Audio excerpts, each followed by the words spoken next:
All right, so going live here, 4th of July, playing some chess. Guess I should close all these windows here so my computer will run faster.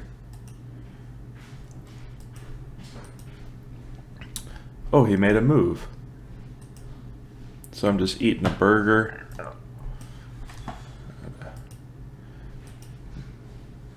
Making some fuck off shirts. Looking at some games. Make sure I don't close that one. All right.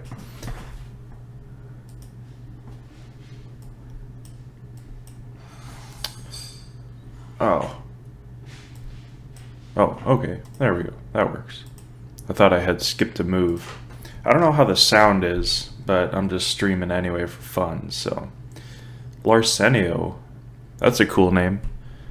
If anybody's on here, let me know if the mic level's okay, because I can't hear it through here. I guess I'll just win 2 pawns.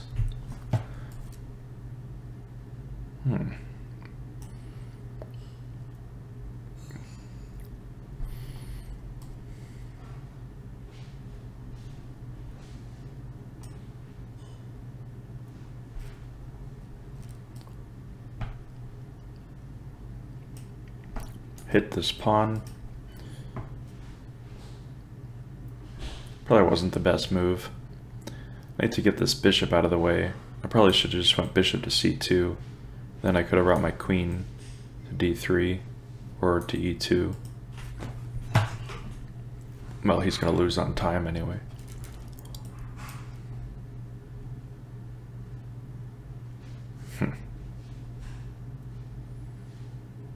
Well, I gotta develop, so I'm going bishop to e2.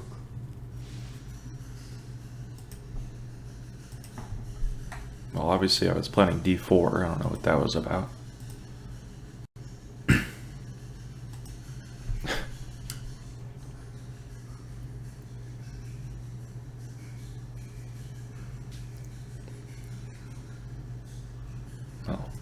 Well, sorry, Larsenio. It's over for you. You might as well just resign. I don't know why they wait till the end. So if anybody's on here, okay, mic level's good. All right, good to hear. Yeah, so I've been drinking the whiskey coffee, just having fun here. I was doing that last night. My game, I got up to like 2050 just playing normally, and then it was all downhill from there. So see if I can get back above 2000 quickly here. I just keep pushing it until I can't anymore. All right. Why do I keep getting 1600 players?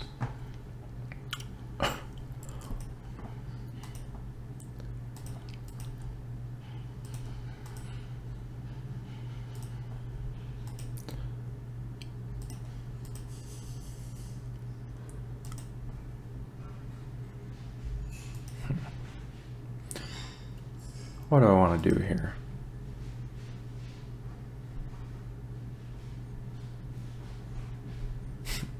Not sure what to do. Maybe I'll just reroute this bishop.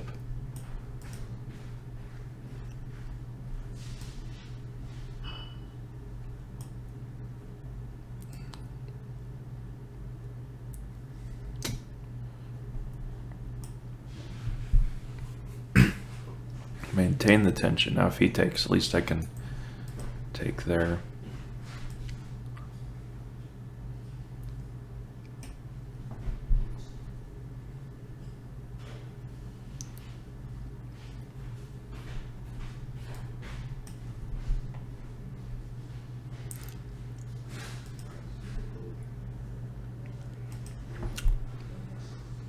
That wasn't a bad line for me.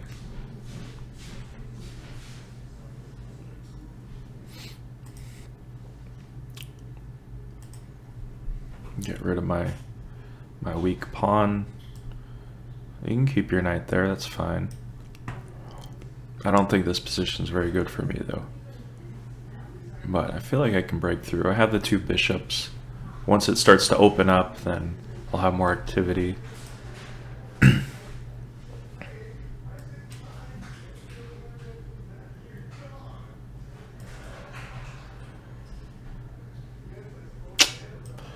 How do I want to play this? I think if I do there, then he goes knight to c2. Maybe I'll just play here.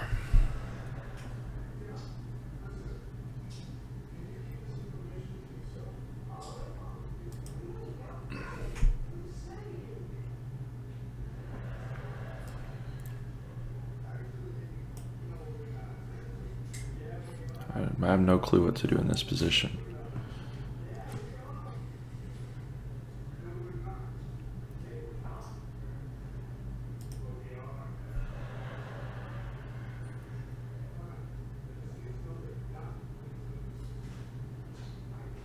Guess I'll just open it up, why not?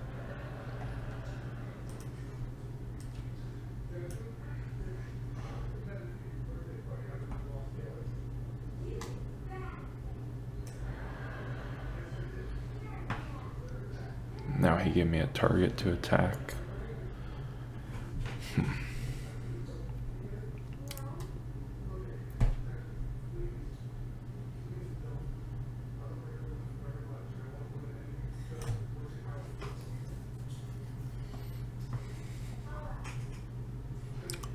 I just drop a pawn there.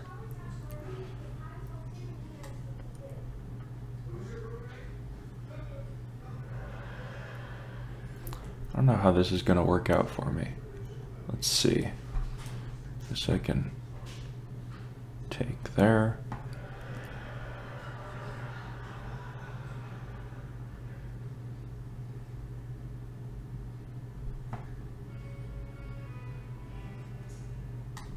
I don't know. I feel like if he takes, there has to be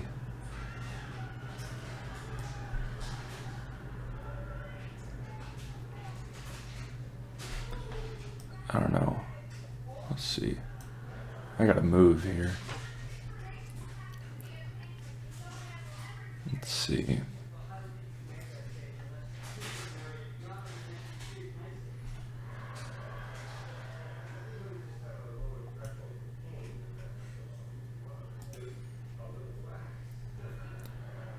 At the very least, I can win that rook.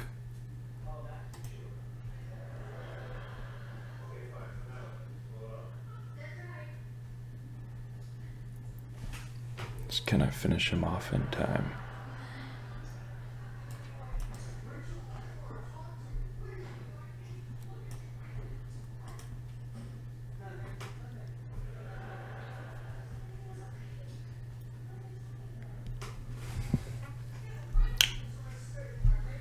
I was getting these time scrambles.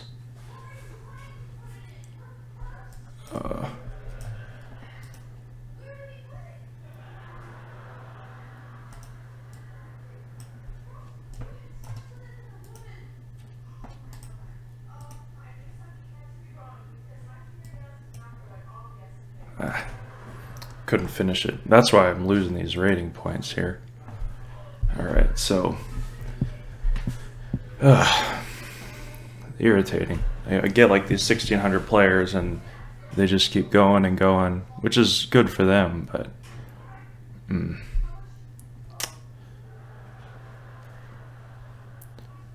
Alright, let's see.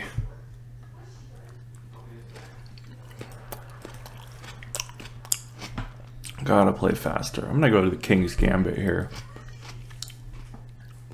A little too early there, buddy.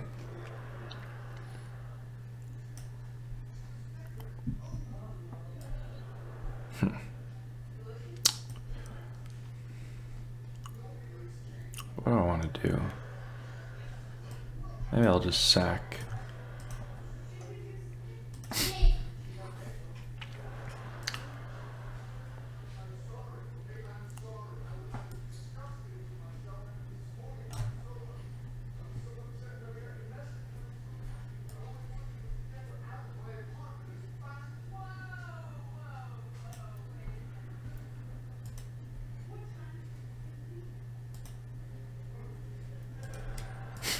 At least I can get my pawn back with interest.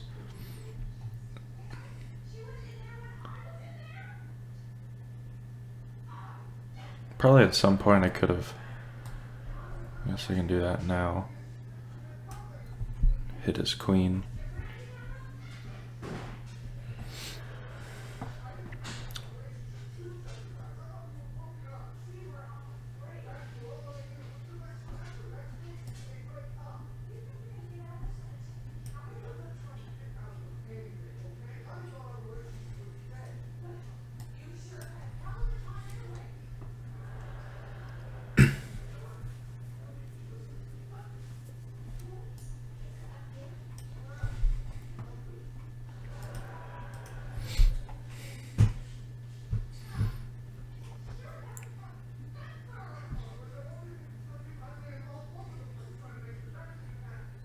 And I guess I want some pawns.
I think.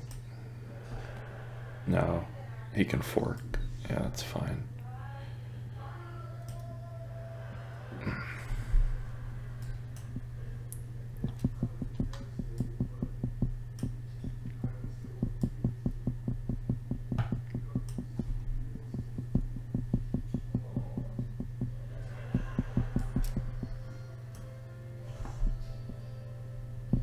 He can take there as a tactic I missed there. Let's see. Although he has some weak pawns. Let's see.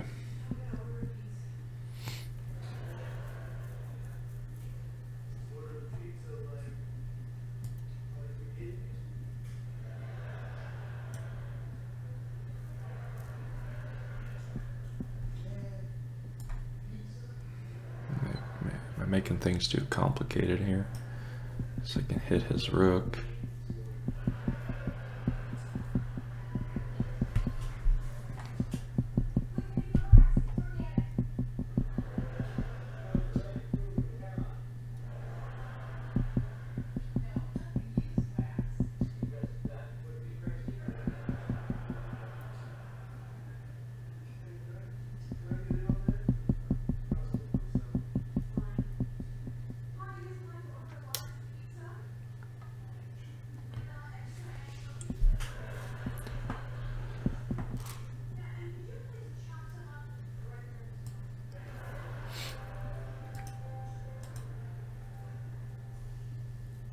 Now if he moves I can do a fork, but he's probably too smart for that. He seems to be playing pretty accurately. Yeah.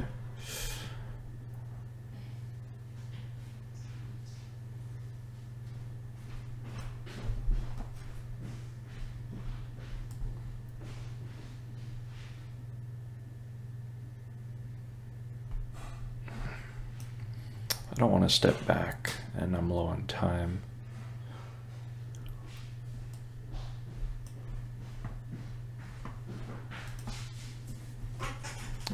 Hopefully he...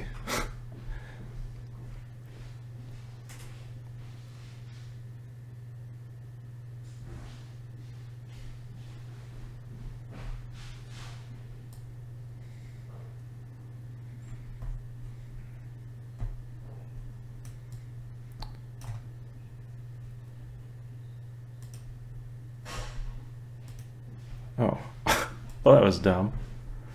Ah.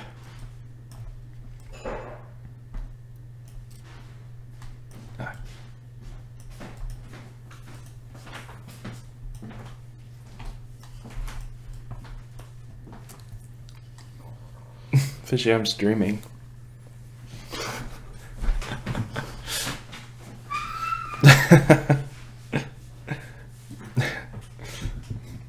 I don't think she knew. Is there anybody on here still? Hopefully not with that. I had a mate in 2. I think did I miss it? Let's see. Alright, oh, game's going. Alright. You know what? I'm really getting sick of these like 1600s. I should, even if I get a 1 position, like I'll take too much time, or that's why my rating has tanked. And it's quite frustrating. But I guess it's just internet stuff. It doesn't really matter. Okay, gotta get more serious here.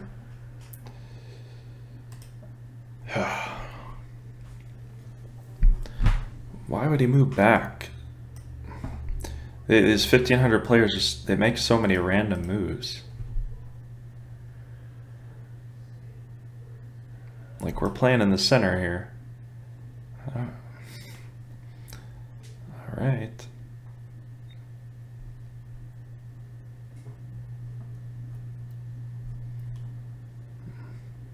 Do I want to free him up? Not sure. Let's go. Let's just try this. I have no clue what's happening.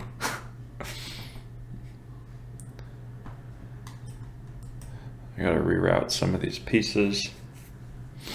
I probably should have played H5 to control that square. But I don't know. Let's see. Should I sack? Screw it. Let's just try this.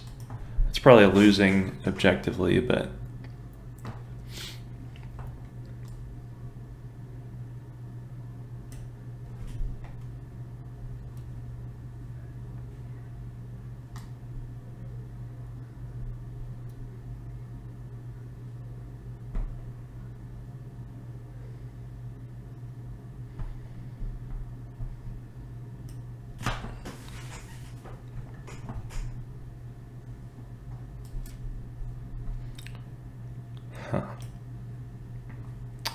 now the position's open, and he does have trouble developing.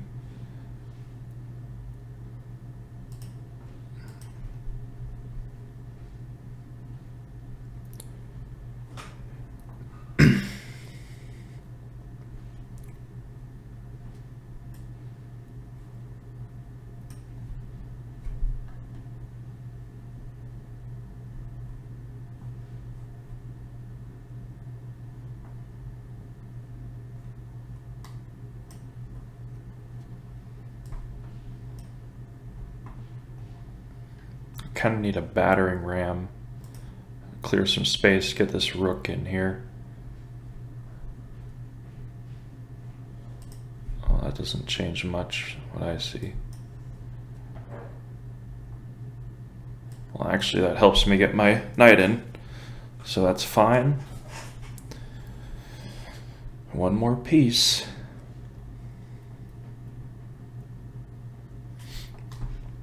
Oh, that was kind of brutal for him. Oh. This will probably be over pretty quickly.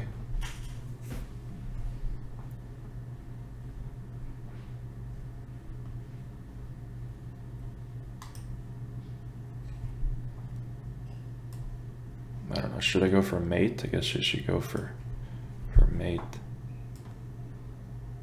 Check.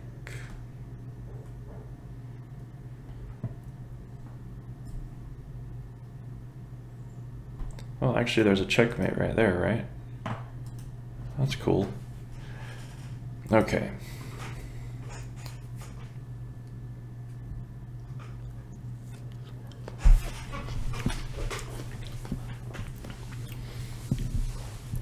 Still kind of warming up here.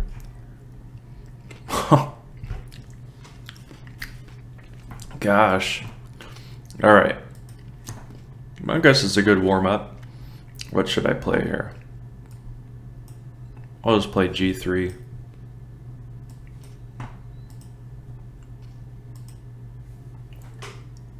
Oh, I've got a tomato stuck in my tooth.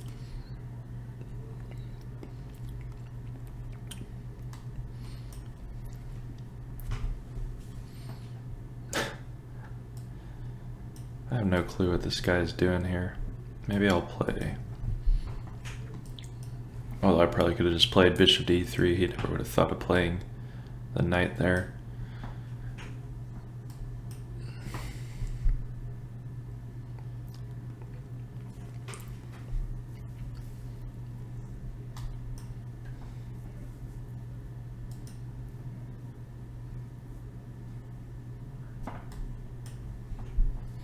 Play f5, try to start an attack on the king side.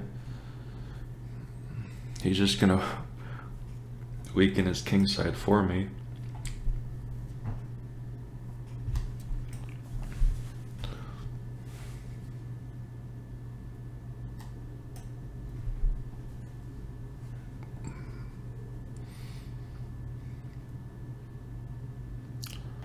I don't know, I probably should have played d takes.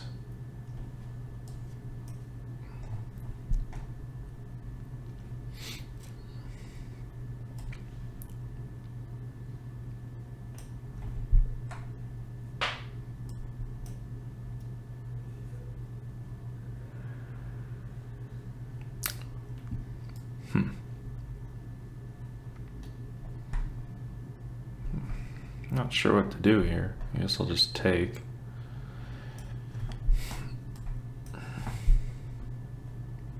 His knight still doesn't have any good squares. And I guess I can, I don't know, I'll just have to play him in the end game, but I gotta watch that d4 pawn. I guess I'll protect it. No, that's fine.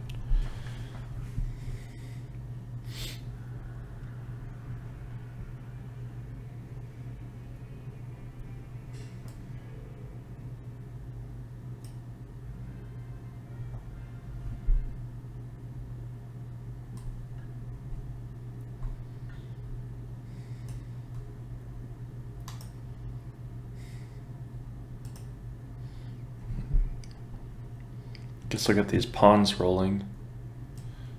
Well, that wasn't very smart. Now I'm going to hit his rook.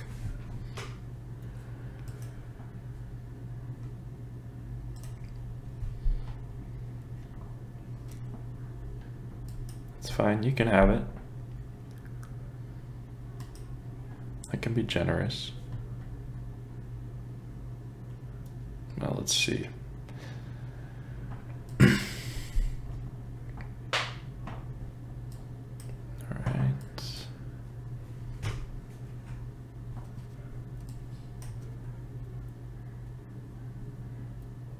Now he's really screwed. Okay. That was like, what, 1200?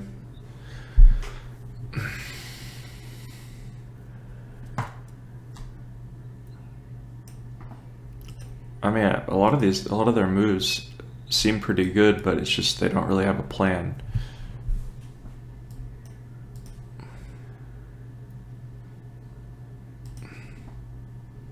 A lot of like early queen moves.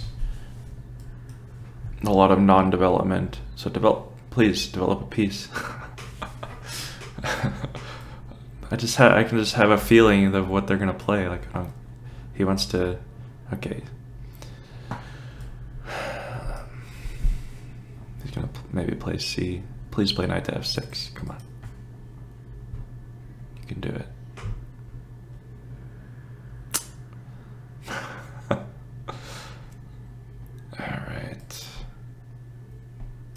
Maybe I'll just, I don't know, I'll just go for an early attack myself.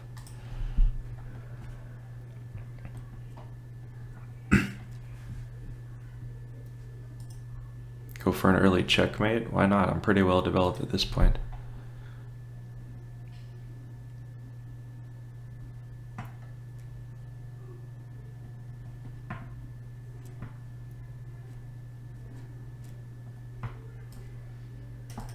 Bring another piece. I can also play c4 too. Maybe he'll bring the rook in. He could play c5. Yep. Alright. What do... There's a...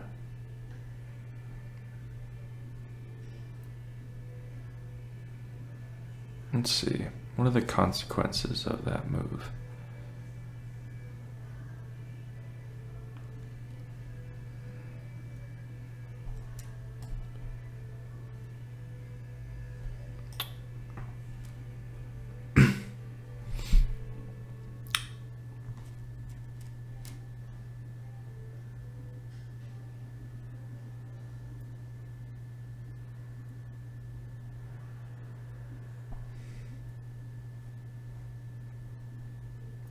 Let's see. Maybe I'll bring the rook in.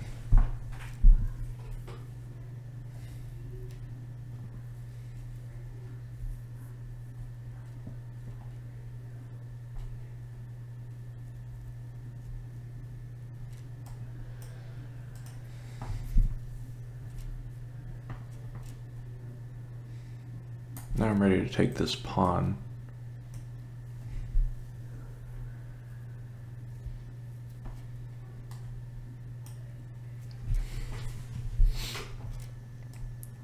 Well, he's doing the right thing. He's trading off a bunch of pieces. But he doesn't have the development, and his king's stuck in the center. So, what to do?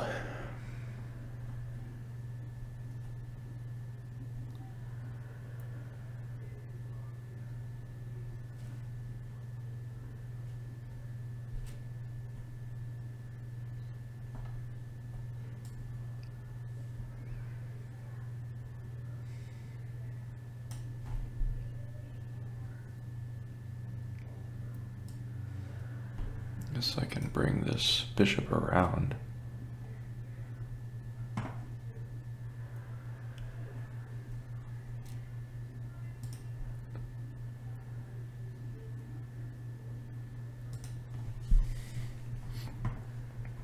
He has to be careful about this check. How is he going to address that? Maybe he can bring his king in. Oh, he's just going to lose a rook.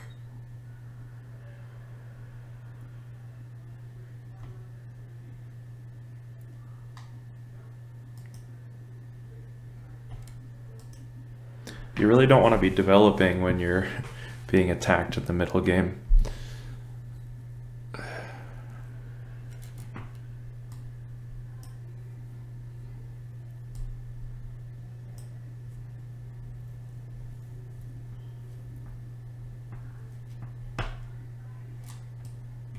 Let's checkmate. All right. I'm eating this burger here.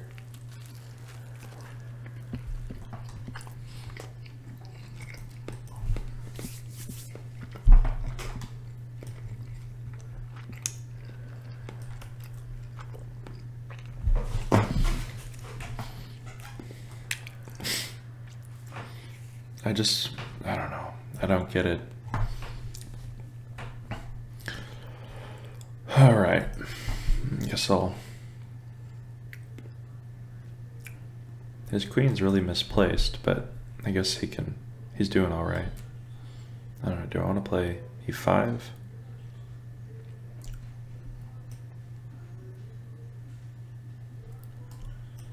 Maybe I'll play this.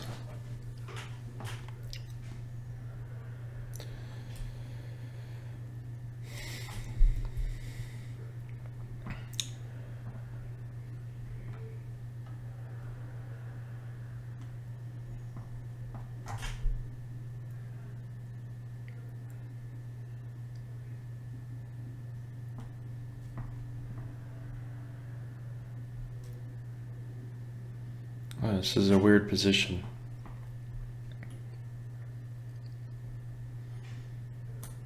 I was thinking about playing e6, but do I want to weaken this? Because if I play e6, bishop, maybe I'll...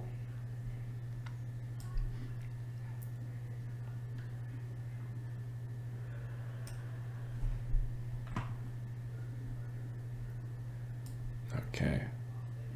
So now we're gonna have kind of this Sicilian center where I don't castle, but I have to play it right. Thanks for letting me chase your knight away right away. Gets me a tempo.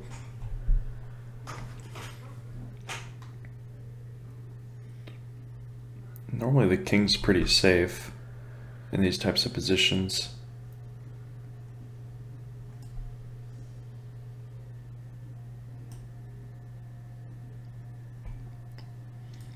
Maybe I'll play queen to b6. Not sure where to put my king though. Does that allow a fork?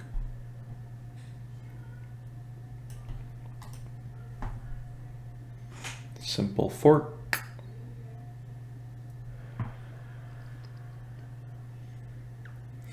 Gonna have wretched pawns. The pawns are gonna be terrible.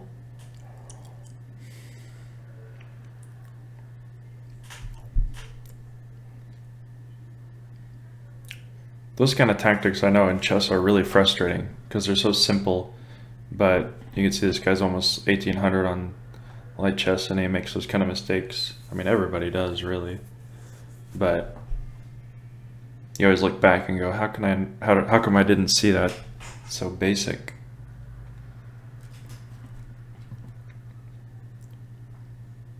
That's why I always talk about that thought process. Oh, he's gonna give me away. He's gonna give me rook.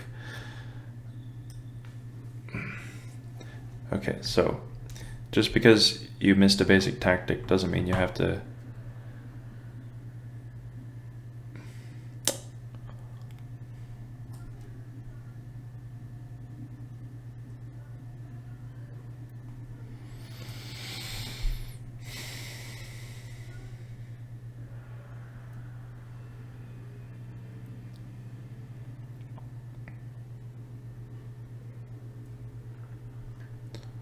let's see. I could play queen to a5. And then I think I could, no, I couldn't castle, could I? But what does he play if I play that? He could bring the bishop in. He's threatening queen here. I wonder if I could just bring the king over. What does that do? Because then I could play rook and then here, and I'm totally solidified. Now I can play queen to a5.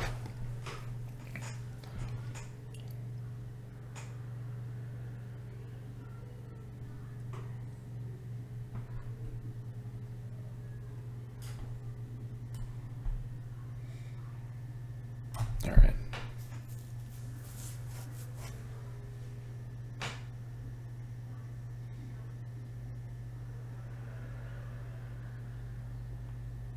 So if he takes here, then I'll do like,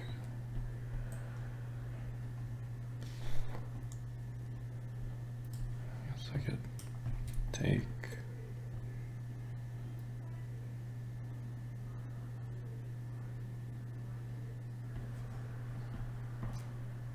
just take with the,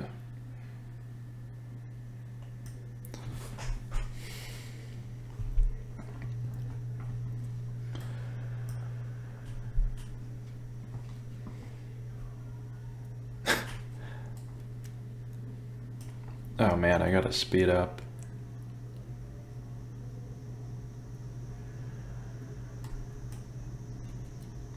I think I have a checkmate here. There we go. Could have happened the other way.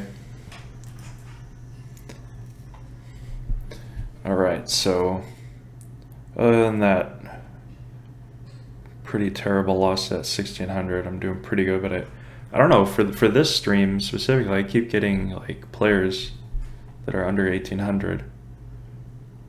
Yesterday I was getting like all the 2100, 2300 players, and it was going pretty well.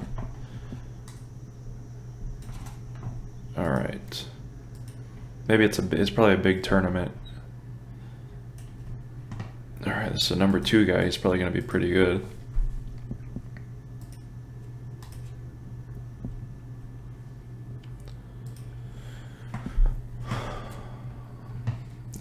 see, is there... There was a trap queen. Did I miss a trap queen? I'm probably missing... Alright.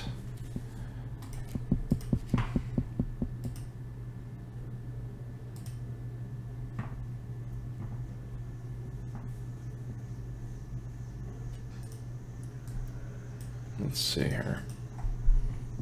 So I can win a pawn. I don't want him ruining my pawn structure. I've had enough of bad pawn structures.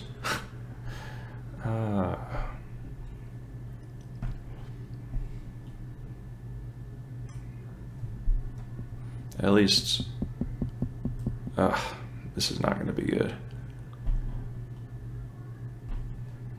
Yeah, he's gonna... Oh, let's see what I can do. Just I can take here.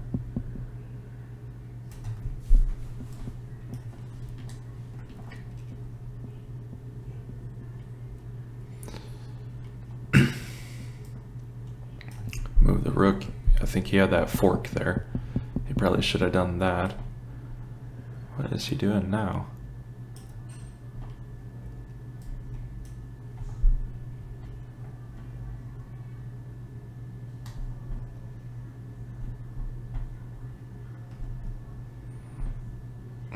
Do I have to ruin my pawn structure? I think I do. I could probably get away with playing like bishop here, but it's fine.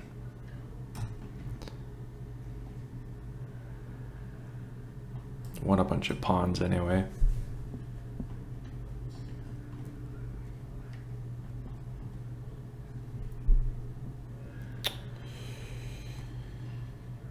All right.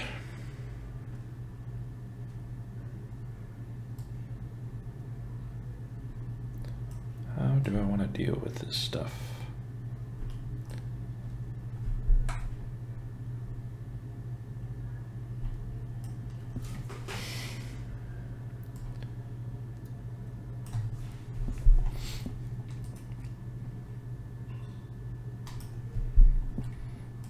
I can develop.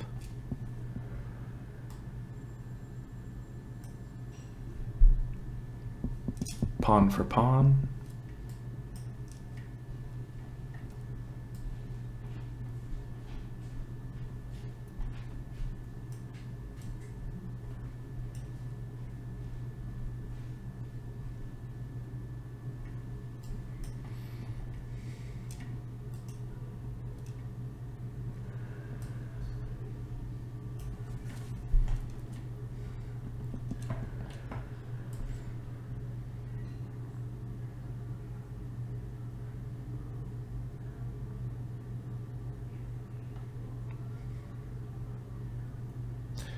Could I get away with it? I think I could. Maybe. You can check.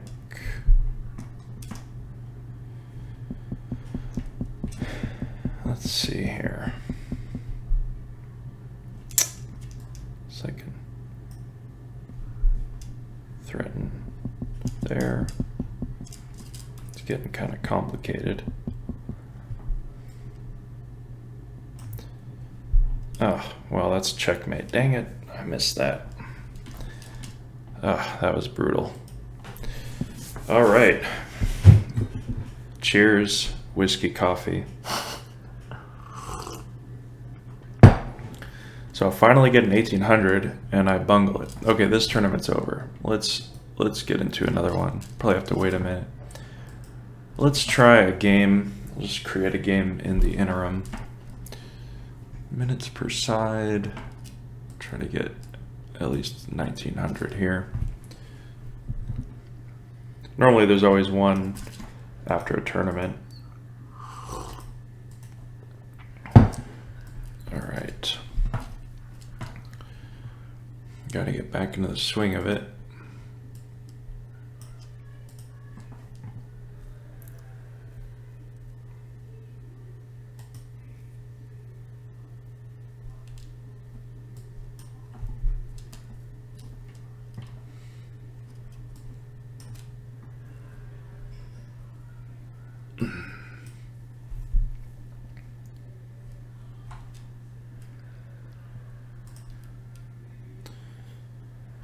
Maybe I'll try to, since now he doesn't have a light square bishop, so I can target this f5 square and not trade off the knights. Maybe he'll castle queenside, although I'm not sure if that's the best idea. Alright, so he doesn't do that.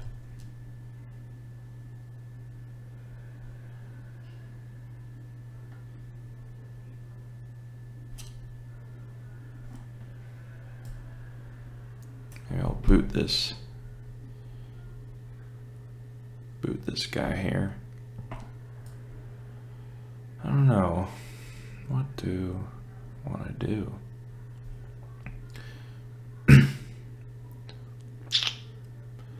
It doesn't necessarily trap it. Let's see. Well, that would get me more active, so I'm going to play it.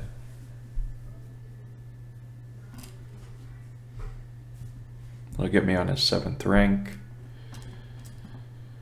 Let's see if he wants to go for it. Okay, he doesn't want to go for it. That's fine. Bring my least active piece. Now I can try to start an attack here.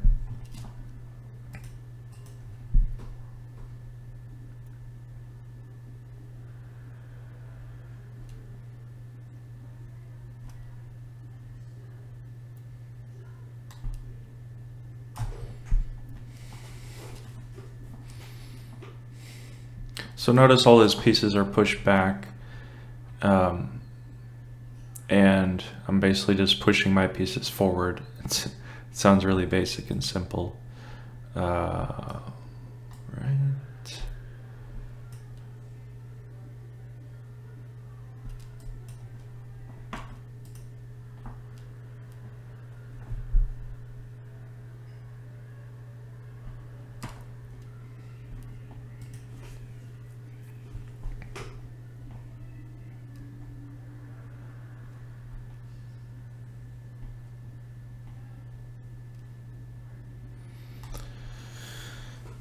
I'm not sure. Let's see here.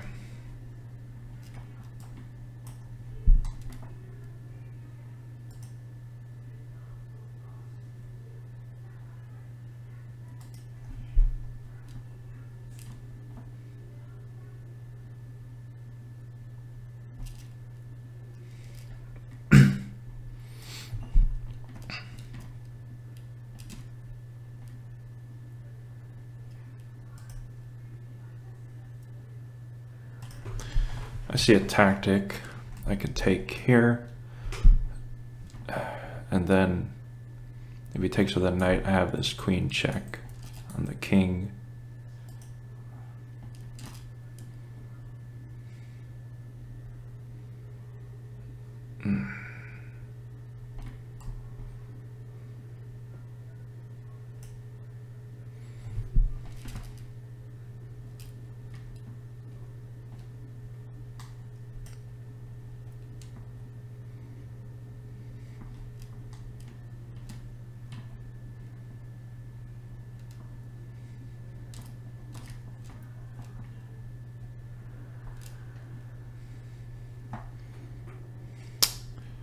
What do I want to do?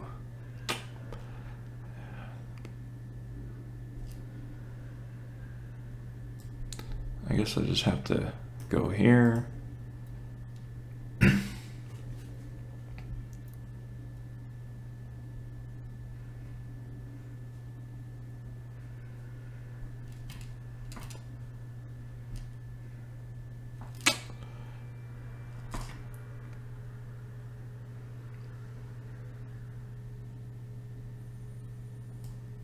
I don't know. I guess I'll just give away a piece.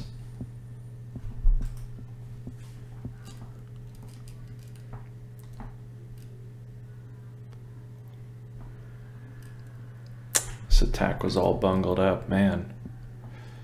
All right.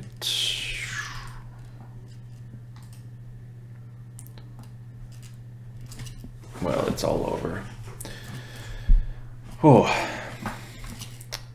Still gonna be all right. He wants to play again. Let's play again.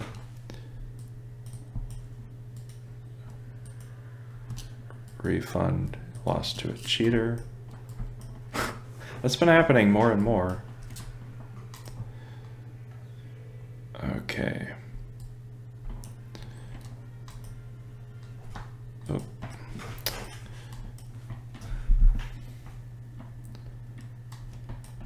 Develop the bishop. I'm pretty sure I had a winning attack back there. I'm not sure. What?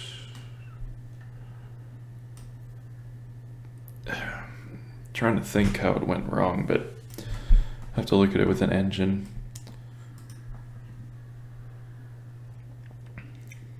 Well, he has g3.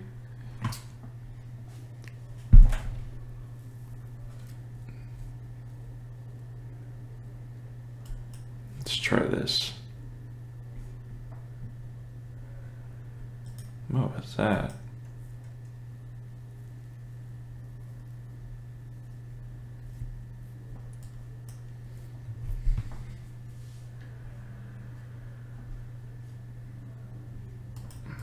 Bring my queen in here.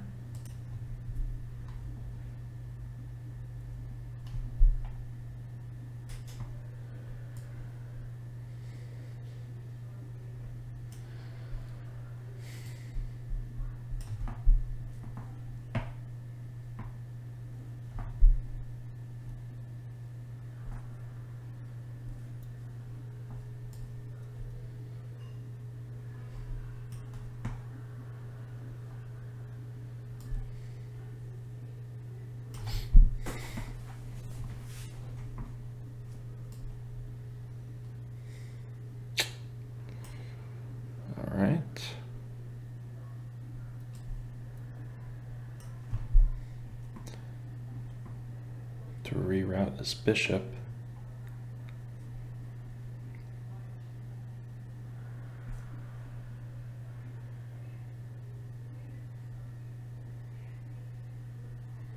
He kind of opened the position when his king is a little weak, which is not a good strategy. Okay. Let's see here, maybe... So he's planning to play... If he brings his bishop here, I can take the pawn.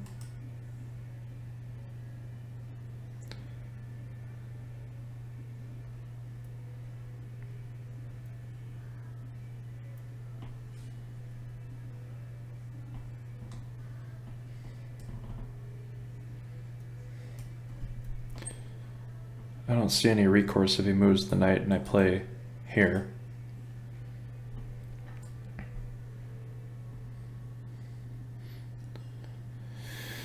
Is that knight lost?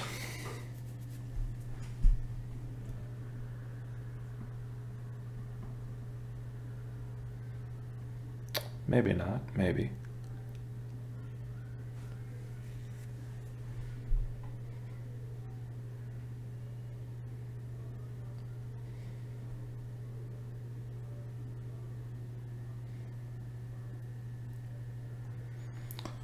Yeah, that last attack bothered me because I must have missed some shot or something, or maybe it's just lost. I don't know, but I had a feeling there was some kind of, because normally if you have like rook takes, yeah.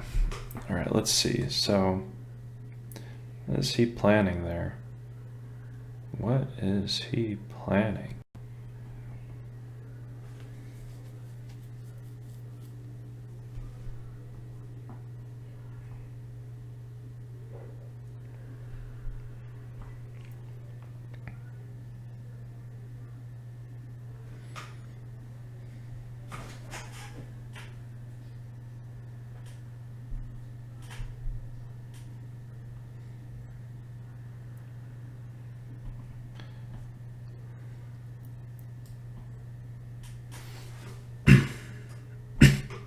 All right, so he's planning a discovery.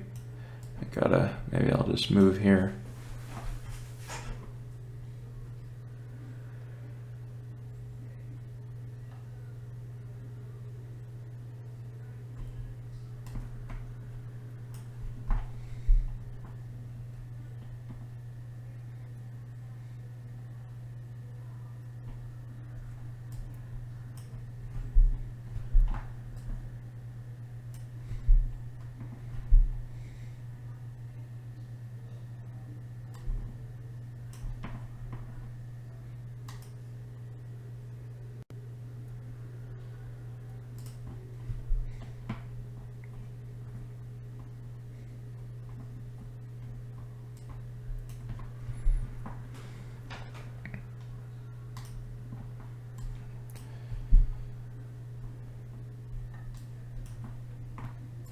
Oh, hopefully I don't lose this one on time.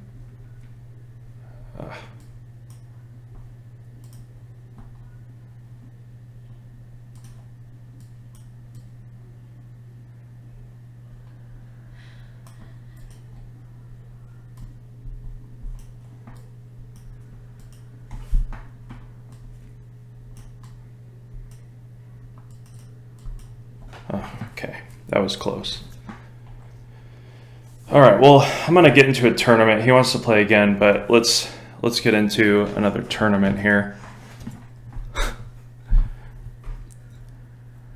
How can people cheat?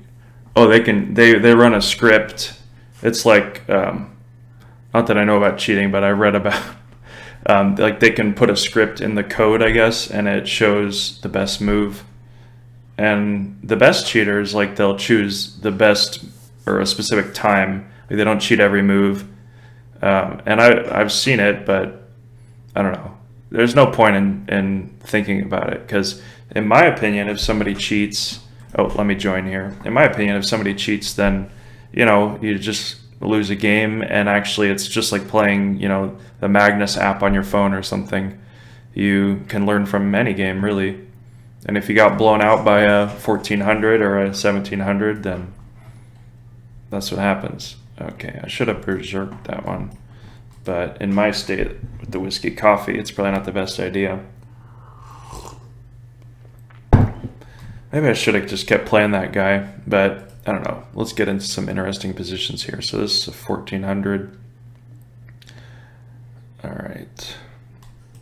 He's trying to go for the Sicilian dragon, maybe? Something like that.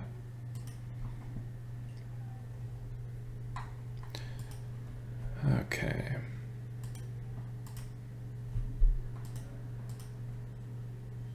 I'm gonna castle queenside. You should play.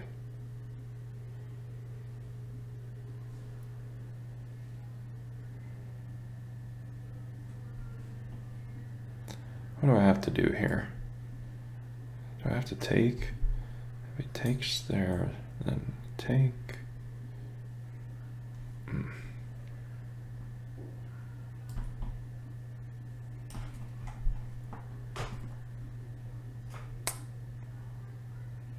I had to get rid of that knight because if he takes, then I take, and he can take with the bishop.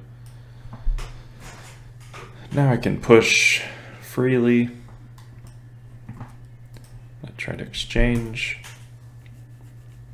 He'll bring his queen in, I'm sure. Or not.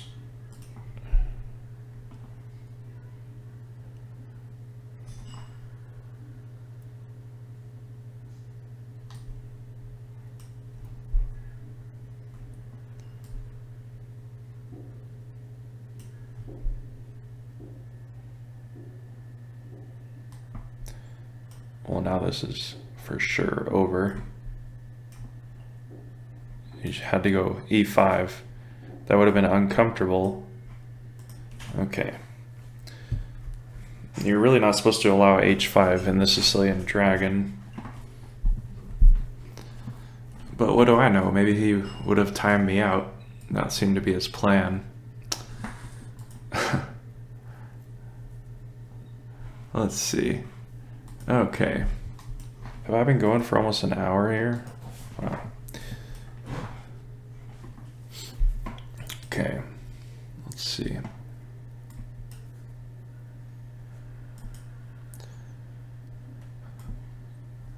Yeah, I need to study the London system more because I seem to be I get a lot of positions as black. And it seems to be actually a really good thing to play as white.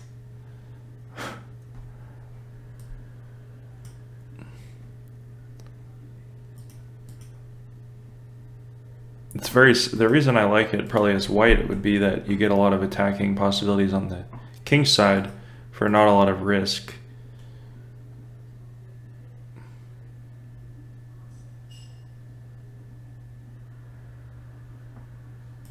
I'm gonna play here.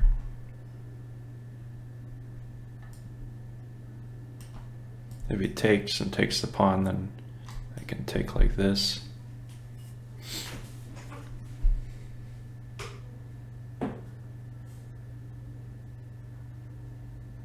He better not go here, because then... No, I can... I don't know, I guess I could... Let's see. I have a fork there. But do I want to get rid of the knight and ruin his pawn structure? I think I do.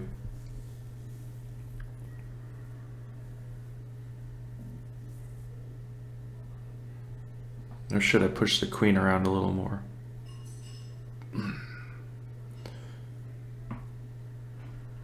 Because that move allows me to play bishop takes. Do I want to get rid of my bishop? I think I do. And then I can check. Takes. Now if he trades, that's... Maybe it gives away a pawn. But I'm going to bring my rooks on d8 and then this should be winning.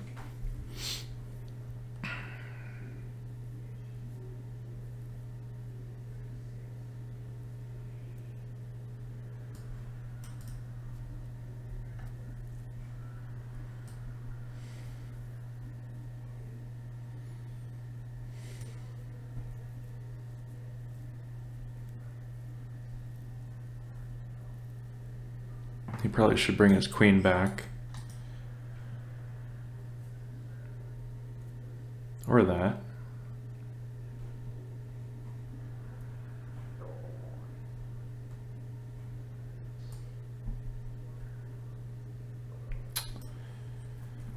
What do I want to do? I guess I'll play pawn here. I can bring the rook in this way. What is he doing? Is that just checkmate? I think that's just checkmate. He had to keep his queen on the diagonal. Okay.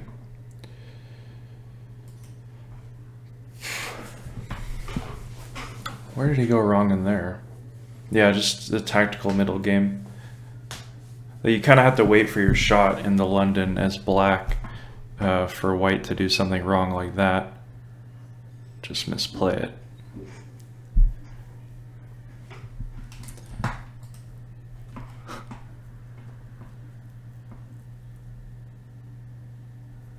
Let's see, anybody commenting here?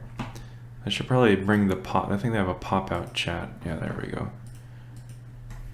All right, I'm in a game here. 2100. I'm not sure if that's above my level. I was 2100 a couple of days ago, but right now, I'm not so sure. Getting closer to 2000 though. All right, Rise Sakabiv. Is that how you say it?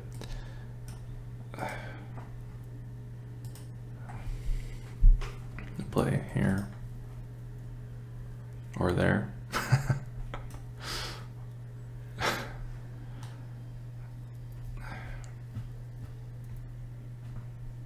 I guess I have to take.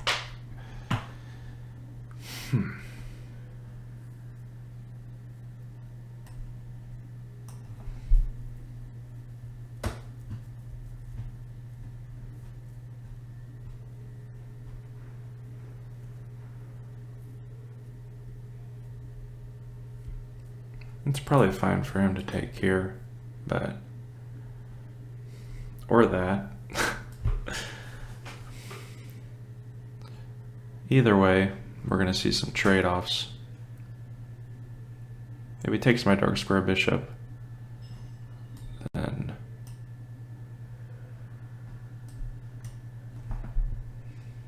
So he does have the two bishop advantage now. I want to play... maybe here.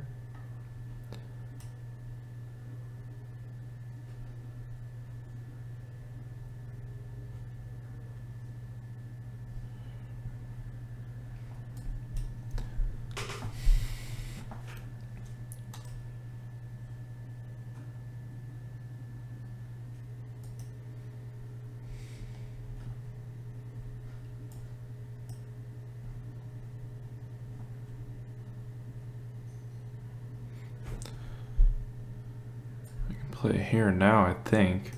Guess I'll find out.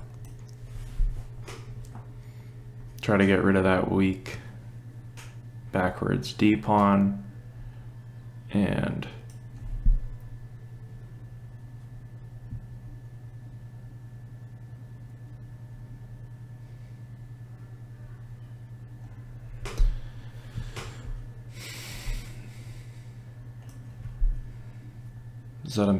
was that a missed tactic by him?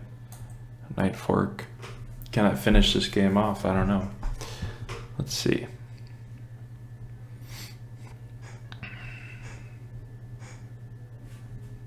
He could take, but then it's check, so that's a bit of a problem. And I think I'll just trade off and then bring the rook in.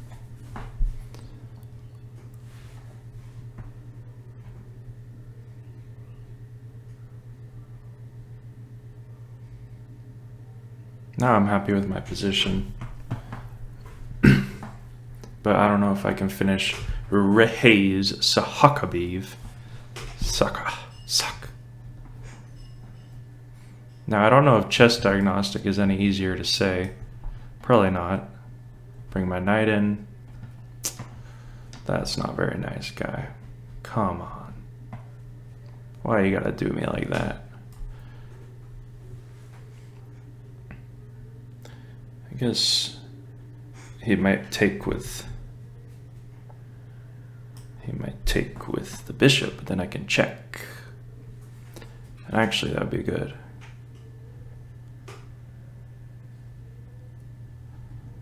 Because if he takes here, then I'm hitting his bishop and he can't take the pawn.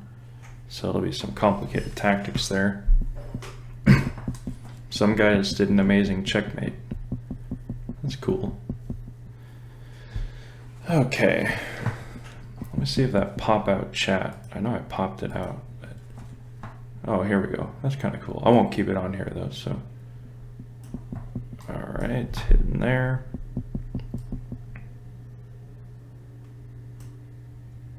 I don't know if that was the best move, but.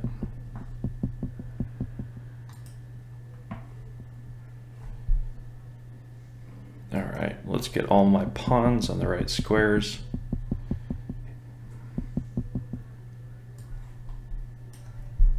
Attack his bishop. That's fine.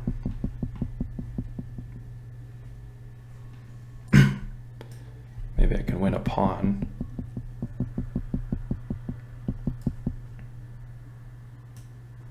If he moves, I can check him.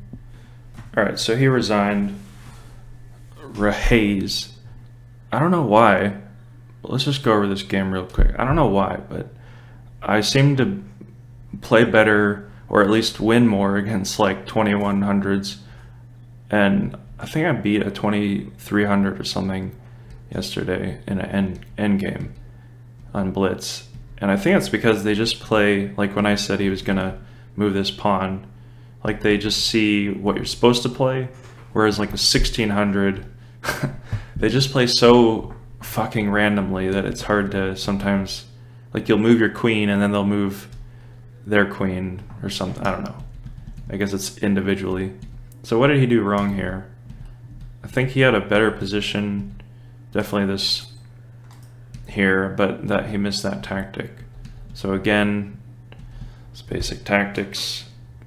And then just, it's over. All right, I'm 1 point away from 2000. That is good to see. Play King's Gambit.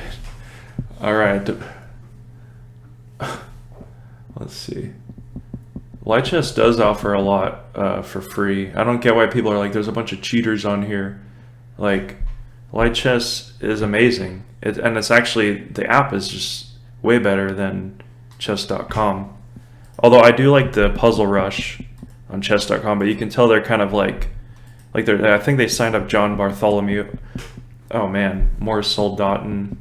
I think I beat this guy yesterday. Okay, what do I want to play? I gotta focus here. Play here. Silly guy. Silly, silly guy. What a silly boy.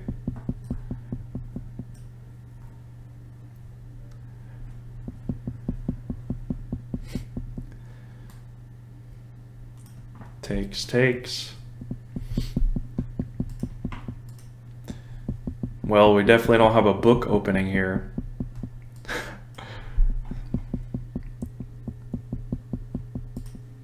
That was not nice.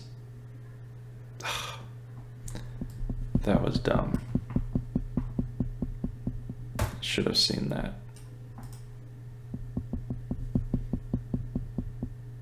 That's a weakness of mine. I keep getting weak pawn structures because I missed that little in-between move. That's probably why he's almost 2200.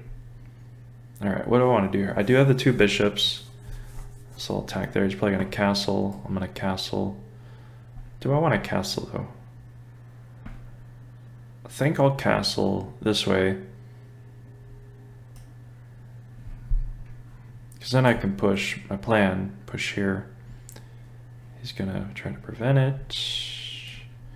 Now I can play.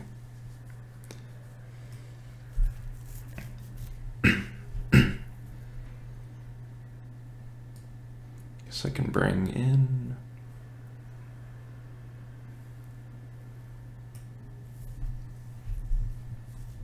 If he plays a knight here. I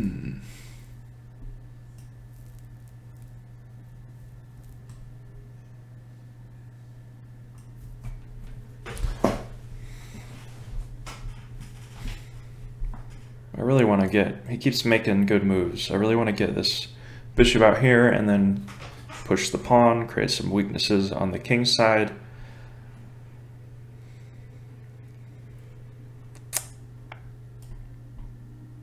Guess I can go here.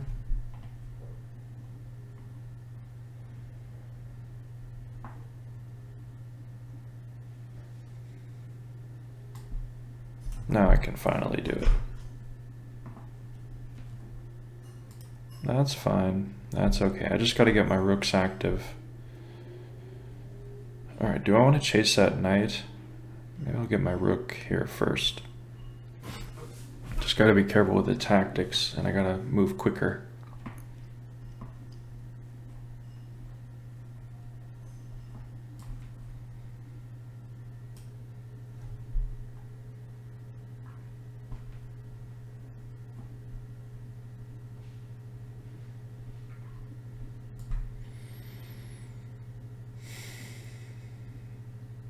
He's going to play knight up next. Let's see. I guess I can go here.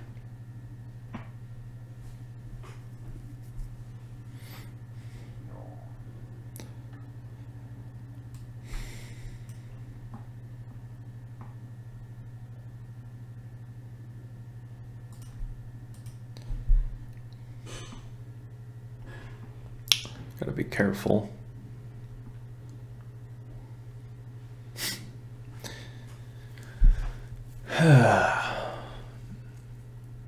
Gotta watch out for. I guess he can do it. I don't know if I'm gonna make it here.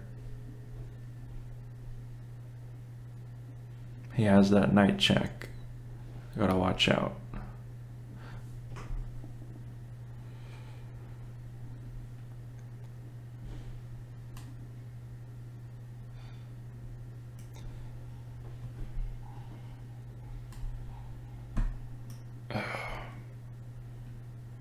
Threatening mate. Not gonna make it through here. I probably should have just sacked. He's probably winning, but I feel like there's probably some way that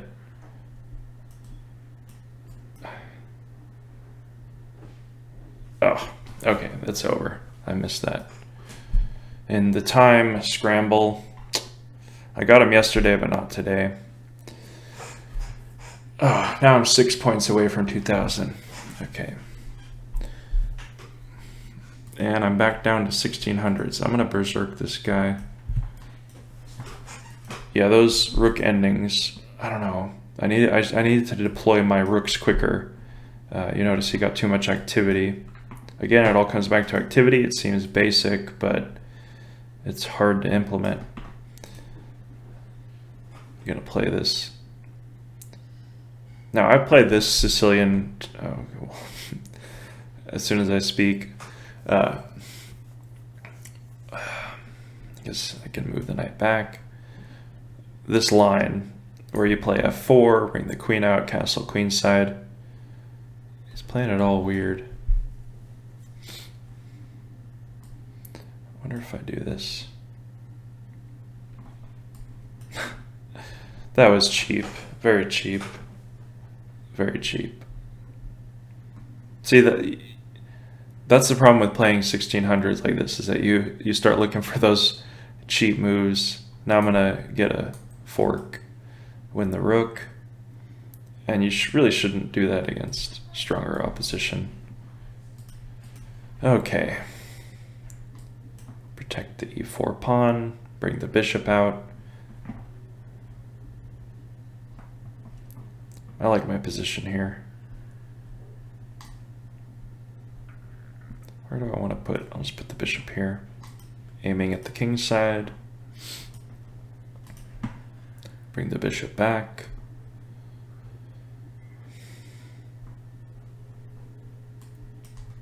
Bring the queen around.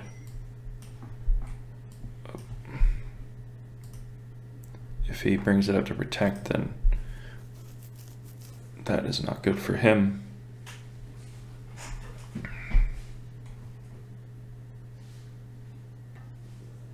That's a very standard maneuver, like in this type of position.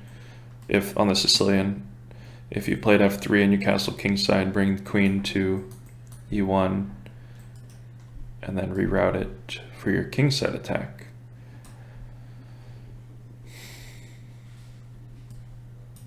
I'm happy to trade there, boy.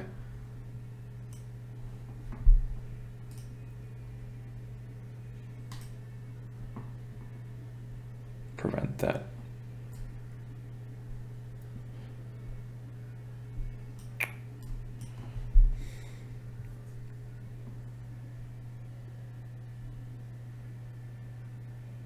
I wanted to play a4.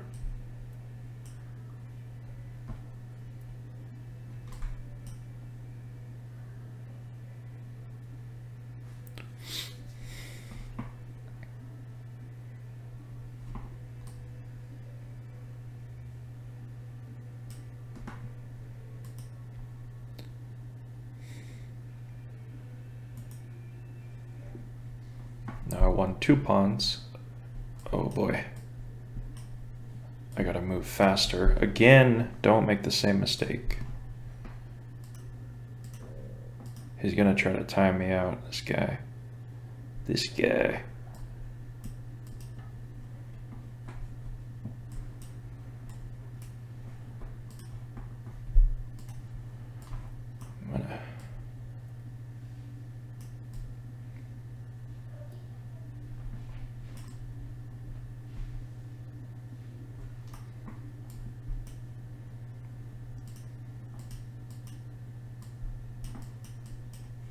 All right, now I gotta.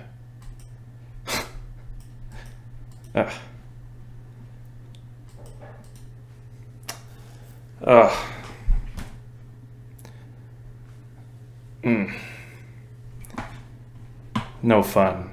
That is no fun.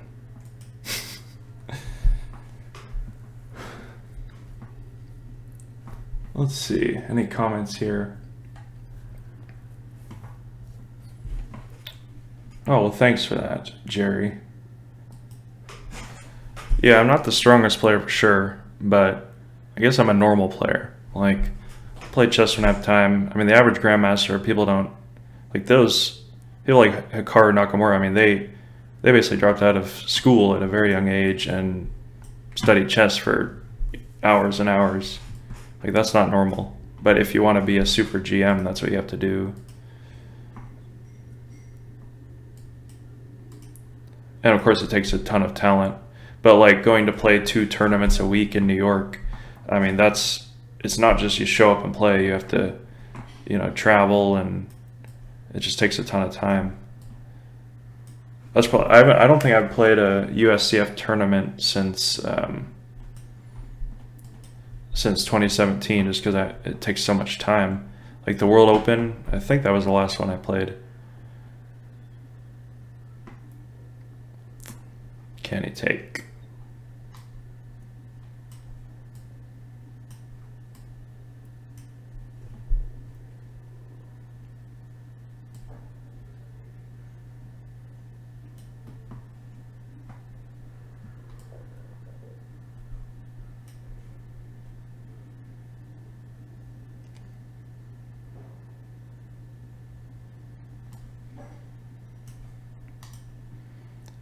Think if his queen takes.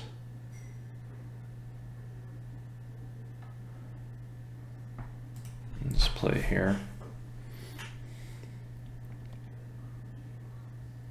I can castle queenside, and I'm a pawn down, but I have some chances for sure. I don't know about that move. What is that?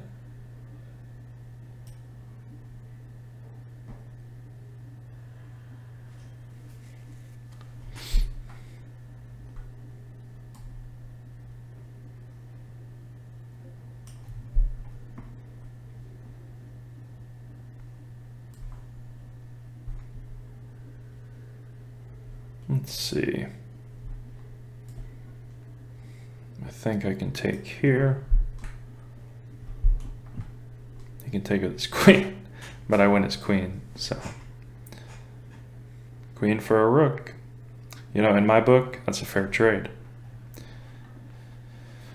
I really got to work on that time thing. Well,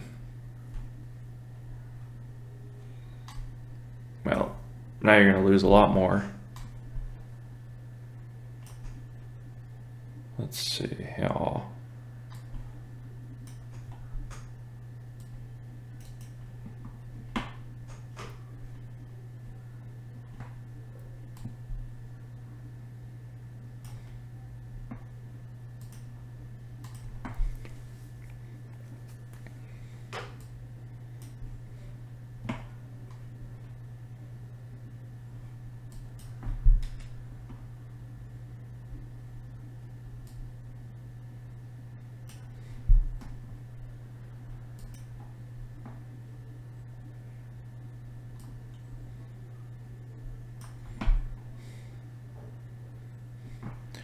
You have to be careful. I was kind of in a bind.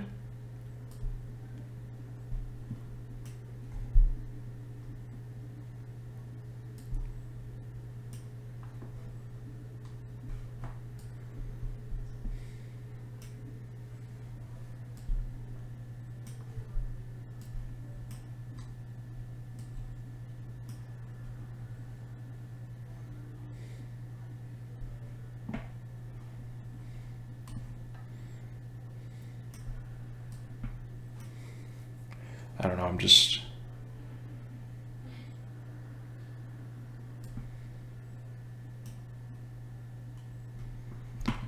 At least I have a passed pawn already.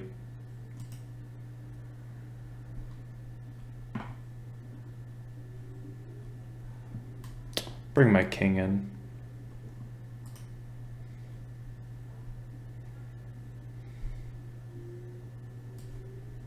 Check.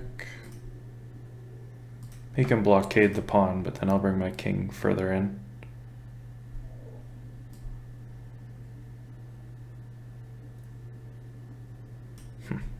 Just gonna keep rolling the pawns. Check.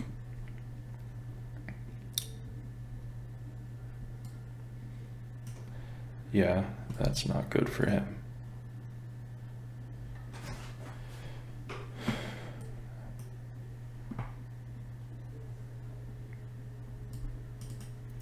I don't know why they keep playing. They just...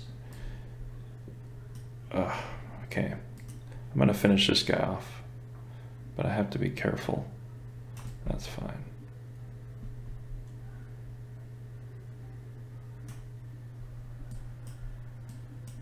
Come on, guy.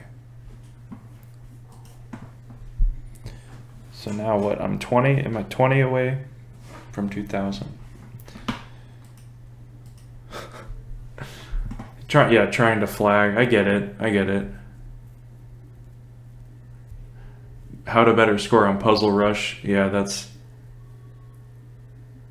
Well, I don't know about that. I've seen like John Bartholomew's videos. He was saying, using the clock as a weapon. He's been putting a lot of videos out like that.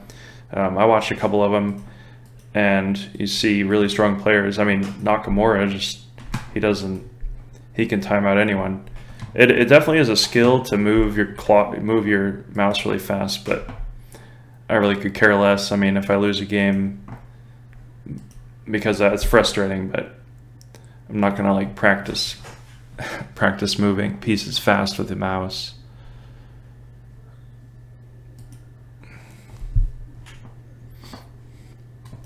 Hit the queen, I guess.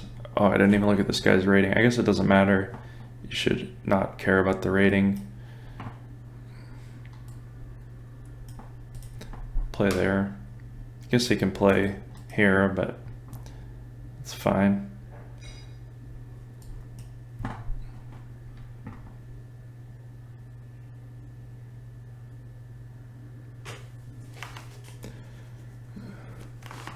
This reminds me of the Sicilian where he sacks the pawn on c3. Can't remember the name of it. The Smith-Morra Gambit. That's what it is. You'll get this position a lot in the Smith-Morra. If you play correctly as black, that is.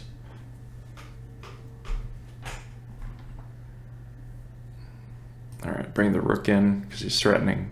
Knight takes, and then he'd take. Oh, gotta be careful there. Play b5. Try to get this. Oh, maybe I don't know. Maybe I'll bring the bishop out here. Actually, if he takes, then that's fine.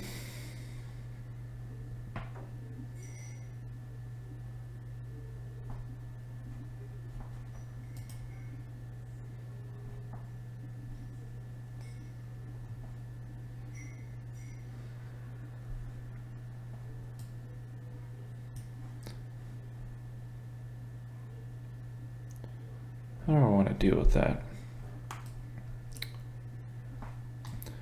Just move here.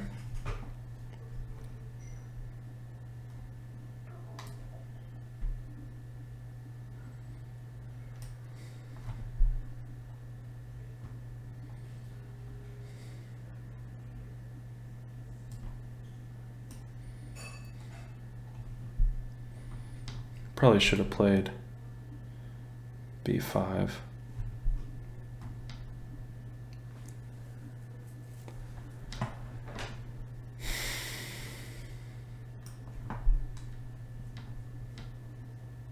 Now I kind of opened up the queen side, which is normally something you don't want to do. Maybe it's just a mistake. Although I do have that weak pawn. I mean, it's not winning, but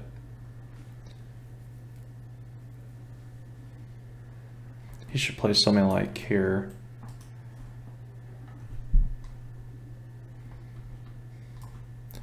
I guess I can bring, what do I want to do here?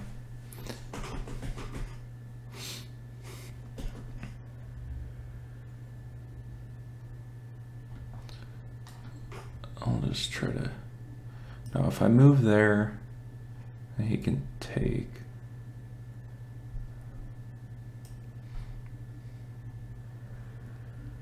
I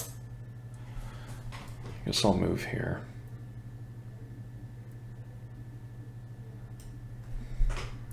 That way I can play a knight here.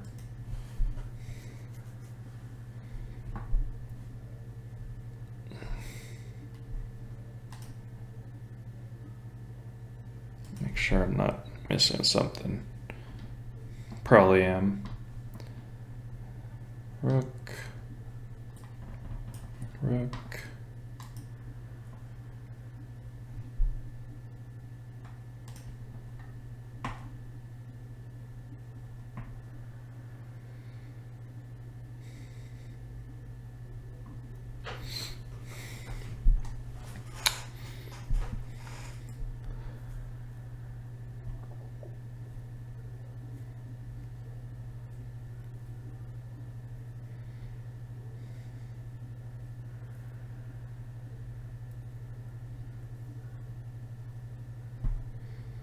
Let's see here.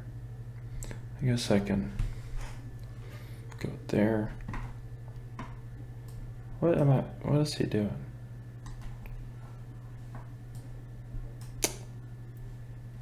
Ugh.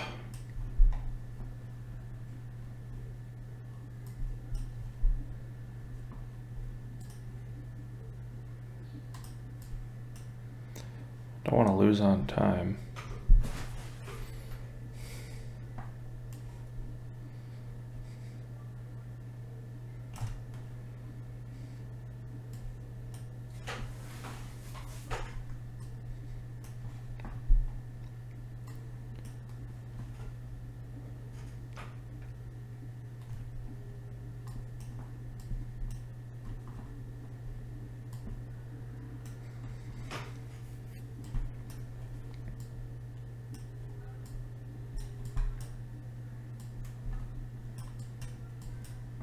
Ah.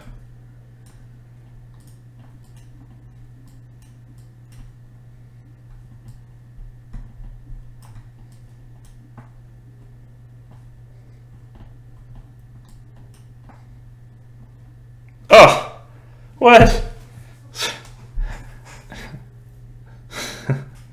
I get his ridiculous position. Stalemate. Come on, guy. Look at the position. Just resign. Like, I get you want to do the time thing, but you really didn't play chess there. Using the clock to get a stalemate. That was ridiculous.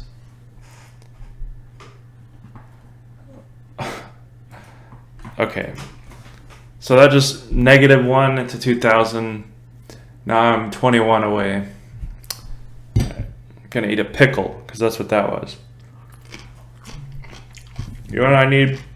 I need more whiskey coffee. Alright. So he's gonna berserk. I'm not gonna berserk, because that time stalemate. That was ridiculous stalemate. He's trying to make his king in the middle of the board.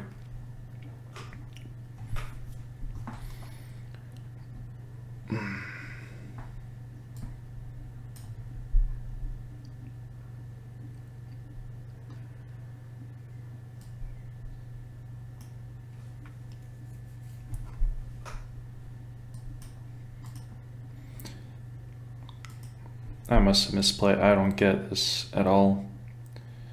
I do not get this position at all.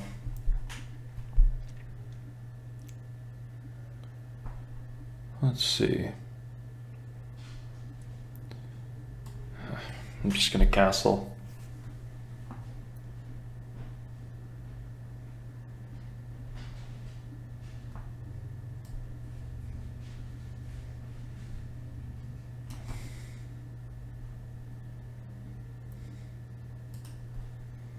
Guess I'll win a pawn here.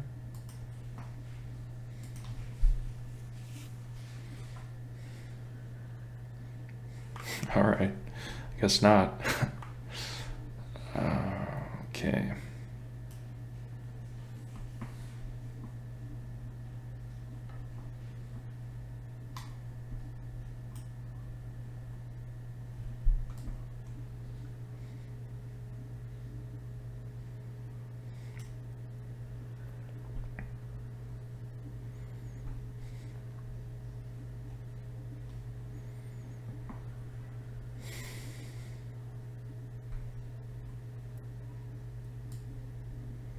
I don't know what to do here.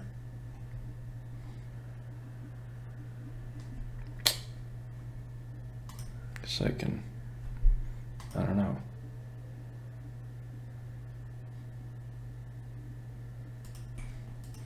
Well, at least his rook is all the way back there.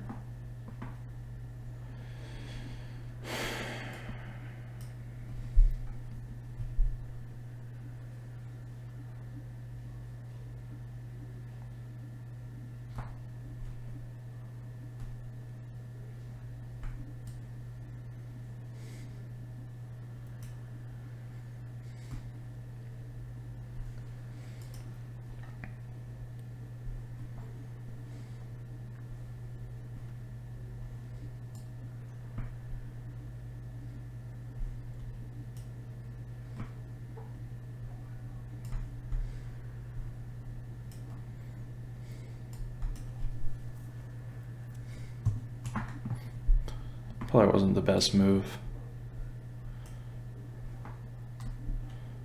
But let's see here.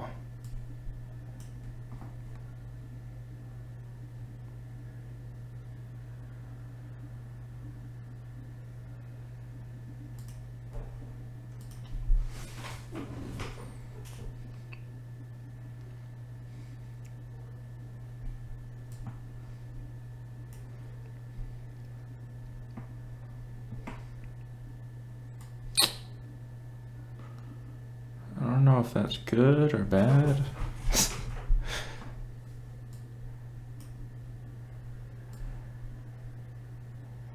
Well, I guess that's not too bad. Maybe.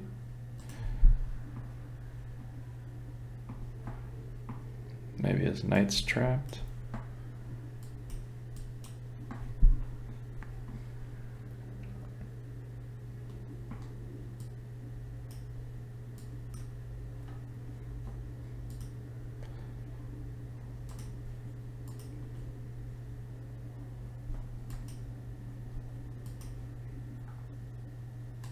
Guess I can win. See, I was still kind of time trouble, but he shouldn't have berserked. I don't know, that was a really messy game. All right, now I'm getting almost a 2300. And I'm 15 away still from 2000.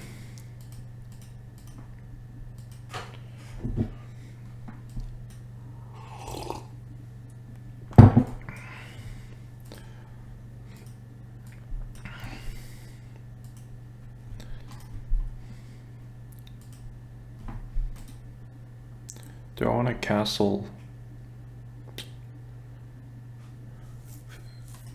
Maybe I'll play here.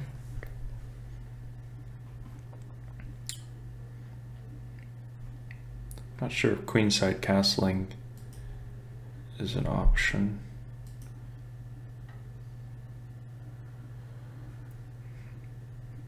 I can't castle yet though. Let's see. If he pushes d4, then I get my knight in.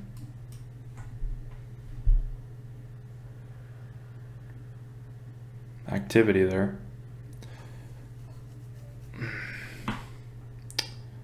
Let's see, what do I want to do? Maybe I should just...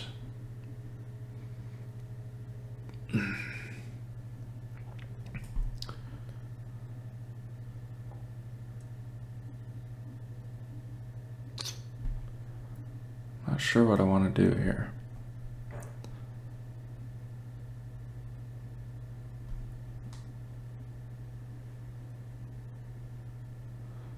He can push there. He can take. Move back.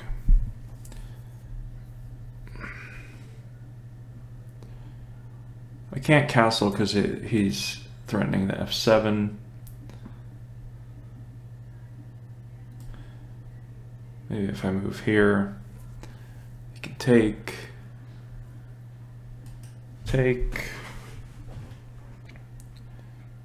Alright, now I can castle. He's going to try to undermine there. I'm going to protect it. I really like that knight. Do I want to push? I do kind of want to open the center at least. I feel like my... That's fine. He can take there. The bishop's keeping it pretty safe.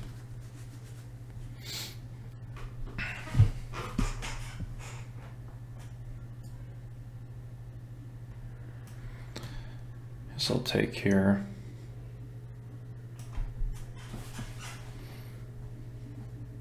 If I get a chance, I could push something like e4, and then, I don't know. I mean, this knight is not too good. Oh, I missed that there.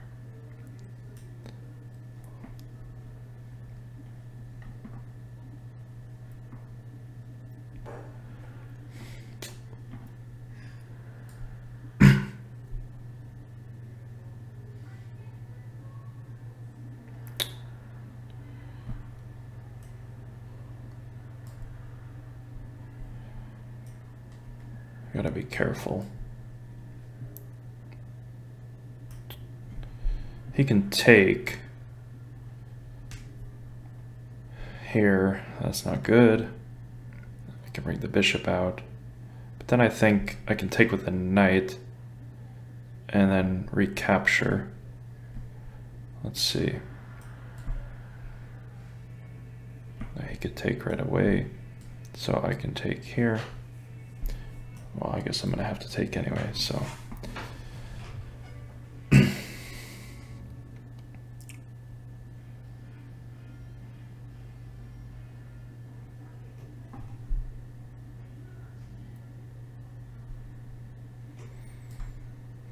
So I'll take there.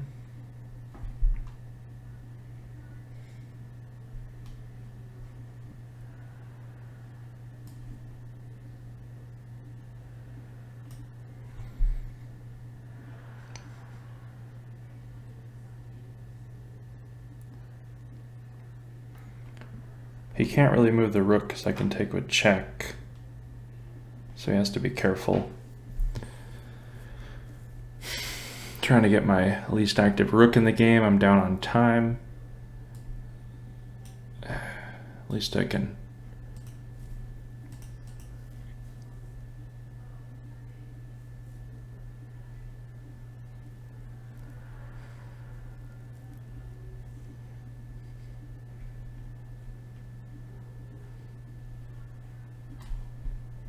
Ugh.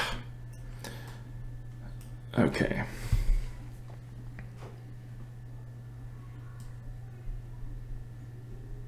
Ugh.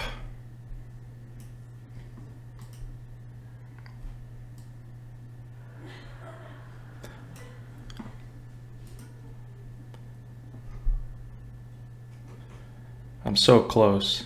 If he takes there, then that would be checkmate. Ah, dang it. Ah, dang it. Yeah, if he took the rook, then I would have checked and then had a discovery. Let's see. Let me look at this real quick. Let's see. Okay, so I was still lost objectively.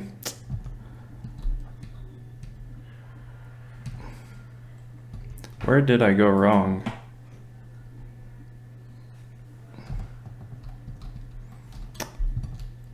You know, I probably let him just open up the queen side too much after castling. Oh man. Takes. So from that point on, I was pretty lost. I feel like the computer analysis thing is a lot slower than it used to be. Maybe they're servers. So A4. A4. It was still roughly equal at A4. What should I have done there? Should have played B4. So see, when you're analyzing these positions, you want to find where you let your opponent get too much activity if you did lose, because that's what it's all about. So I basically, after he took, gave him the open A file. Yeah. So that basically flips this one move. Although he had an advantage here. He takes, yeah. Which actually let me get a lot of activity on the F file and later on. But yeah, it's all over from there. Okay, back to the tournament. Oh, that was a brutal game. Yeah, it's weird though. That's why computers are really important, because you can, your analysis, you got to keep it objective, you know. And sometimes you feel that you had a win, but maybe there was just nothing there. All right, so now I'm 18 away from 2000. Let me see if there's... Oh, okay, I'll play a gambit here. Yeah, there's Jim Beam. Jim Beam, okay. Play a gambit. Okay, I guess I can play here. I'll play the Smith-Morra gambit. Well, yeah, there's a gambit. Alright, so he's playing pretty good so far. Smith more a gambit.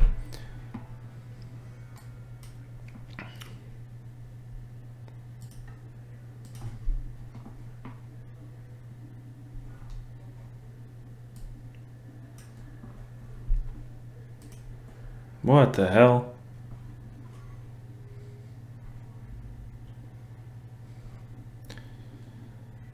Okay, let's see.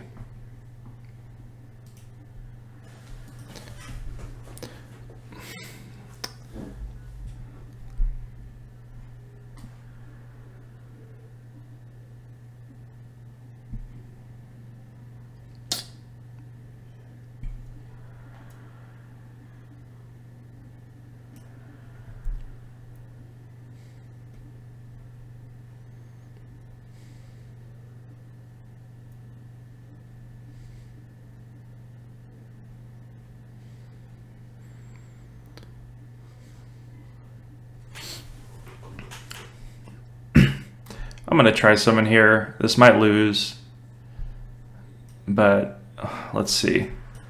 I gotta try it.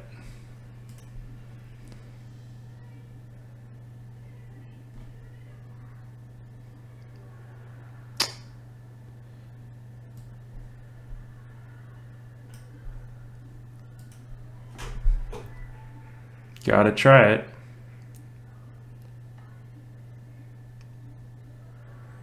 He's really underdeveloped, but I'm really low on time. I thought too long there. All right.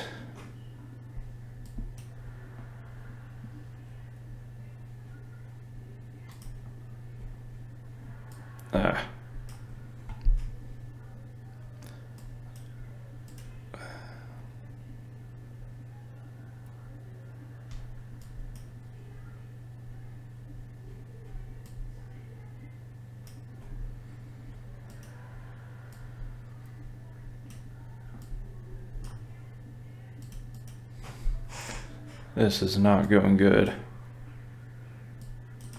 Ugh. That was a total mess up there. Okay, I'm gonna do another gambit. Normally I don't play the Smith more, obviously. But I want to play the King's Gambit. Yeah, that was totally losing because of Queen H4. All right. Let's see, what gambits can I do as black? Maybe I'll try the Scandinavian gambit. Let's see. He doesn't want to accept. I have no clue what this gambit is, but he doesn't seem to want to accept any of the gambits.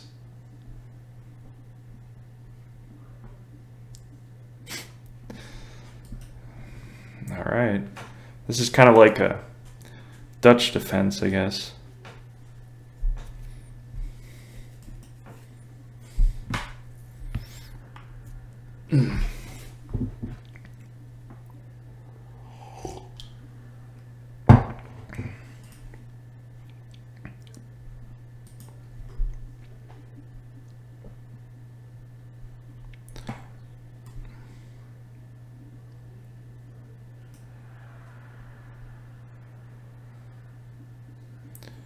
I'm gonna do something really stupid here. Check him, and then I'm gonna castle queenside. He's just not going along with any of it.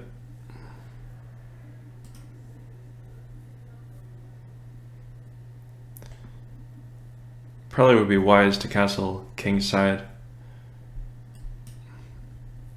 Well, I don't know what that was.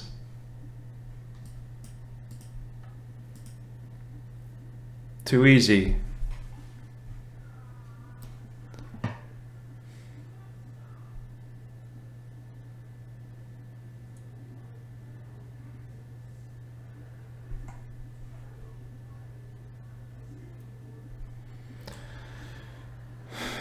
Should probably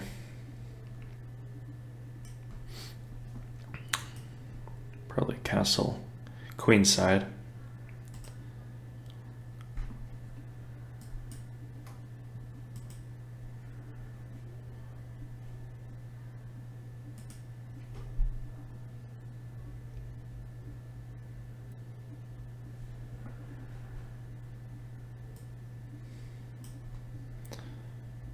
Let's see here.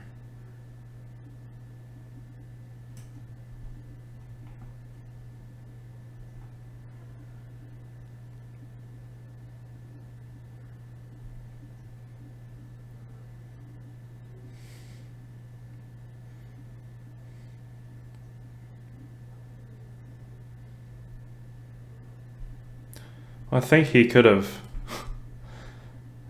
He probably could have beat me if he would have took here. Well, maybe he wouldn't have beat me, but it would have created a lot of complications. All right. So now I'm even further away.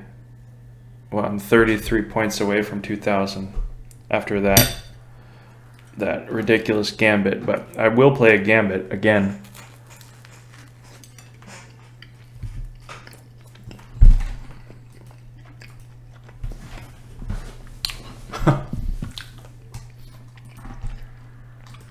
All right, here we go. King's Gambit. And he accepts. That is what we want to see. I am going to be encouraging and not accept that pawn. In a gambit, you want to develop as quickly as you possibly can.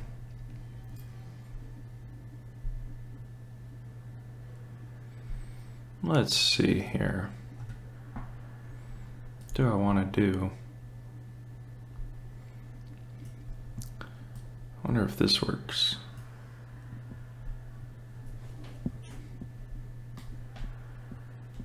Oh, I can take with the pawn.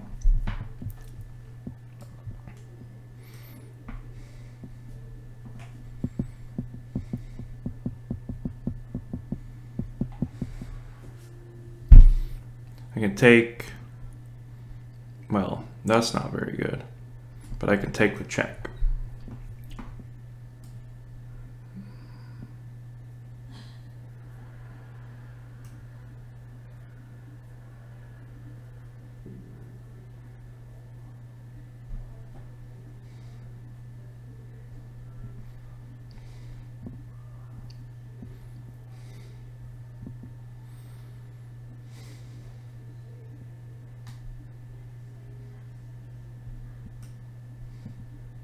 I'll just develop.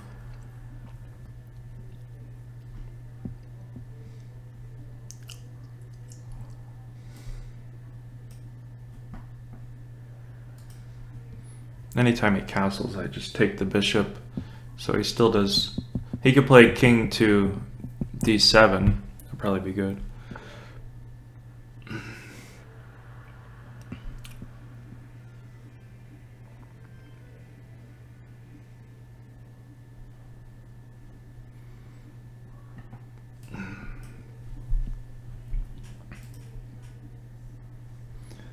Guess I can do this. Now I'm threatening bishop here.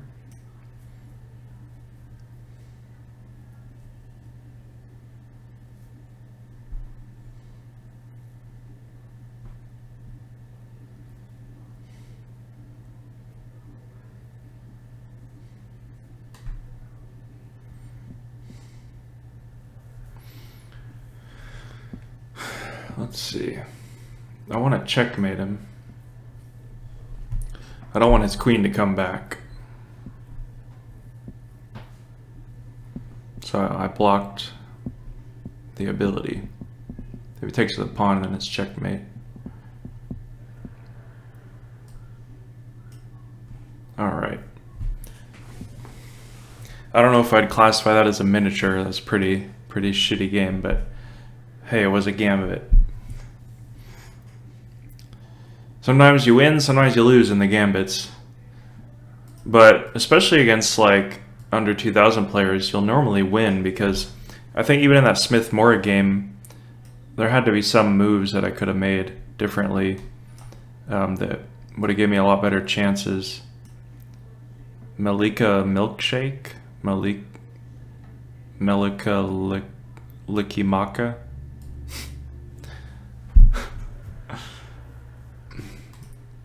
Okay. castle. So we got kind of a Sicilian dragon here. I probably would have liked to castle queenside, but it's okay. I can still start kingside attack. He can take. It's fine. That's fine.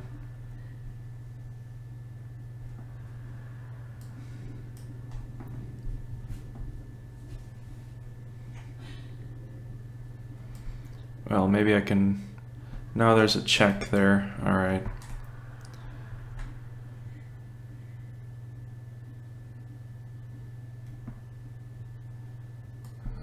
Let's see.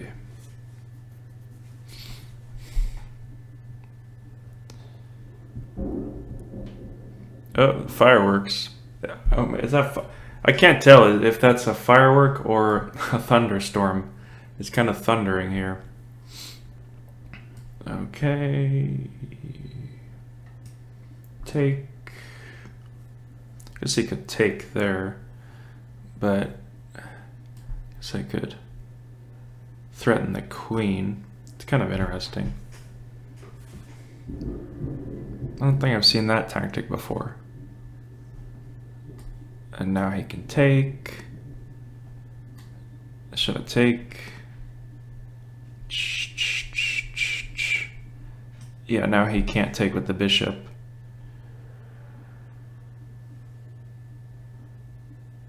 What? What the hell is going on here? Okay, so let's see. I need to be careful here. So he can threaten the. He can bring the rook over.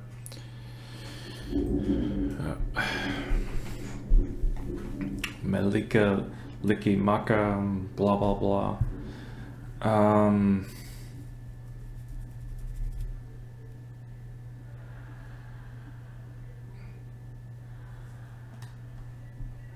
I'll just go here.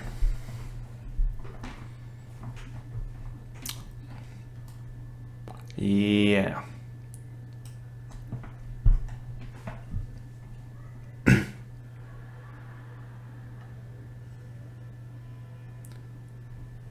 It's gonna be a tough win, but I think I can do it. Well, now it's gonna be easier. Okay. Let's see.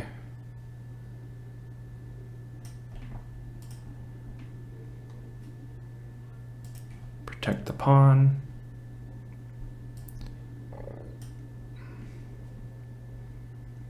Now I will infiltrate. Infiltration. Win the pawn.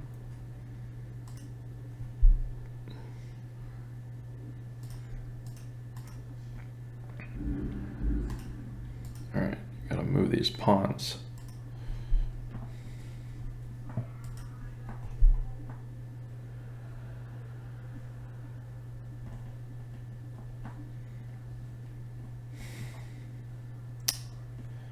Kind of a difficult play here. You know what I can do? I think I'm just gonna trade. That was retarded. I do not know what just happened there. But the threat of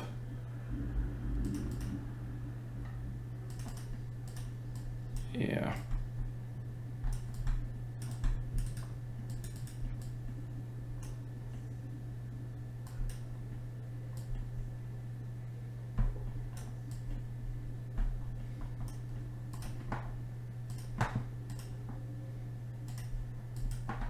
All right, can I do it? I think I can do it with two queens.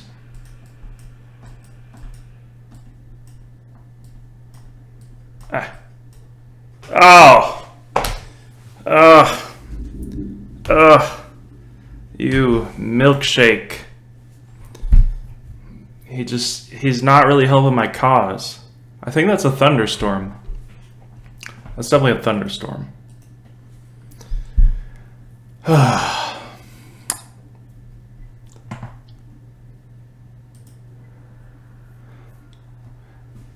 only, if only I had a better mouse. I was pre-moving.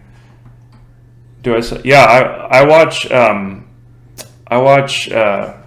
Eric Hansen, and Nakamura is a really good streamer, but I mean he's insane. Like about Eric Hansen, I've Skype called with him before. I took a lesson from him once, and I think he's more educational than Nakamura. Sometimes Nakamura will say just like tons of lines, but let's see here. No, I mean Nakamura is good too, but I think when you're that strong, sometimes it's hard to not understand how everybody doesn't see a million lines at once. Let's see here. Okay. Oh man, that was not a fun. Was a draw. I think you got a draw. That's really one of the keys of getting to master, I think, is not necessarily being so strong, but just being stable. Like you just can't lose to weaker players, and you have to finish off the games that you've already won, which is definitely a hard skill. Okay. It's kind of dark in here. Let me turn the light on. There we go.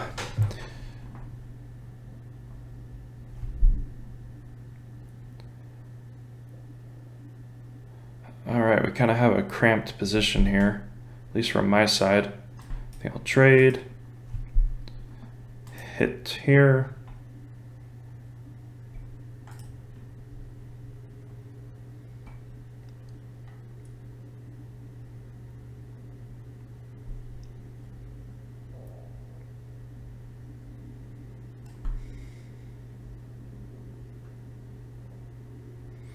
If I go here, I can take with the bishop.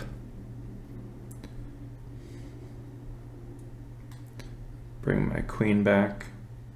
No, maybe I don't want to do that.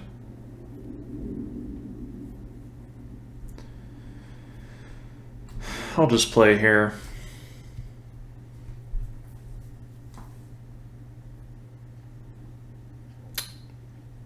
That is fine.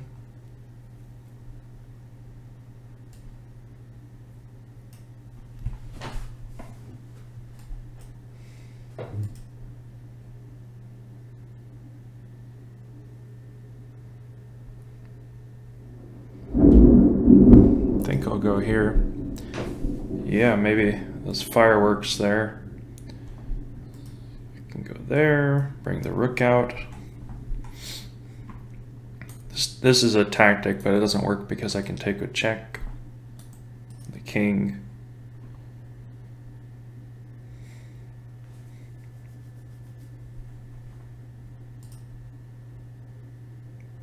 Just maintain the tension here. I can also get this bishop out. Hit. Gotta be careful. If he brings the bishop back, then I can play b5, gain some space.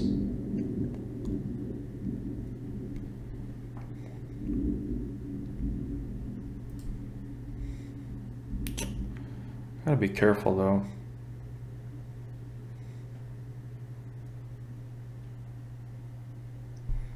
I feel like there's a tactic, but probably not.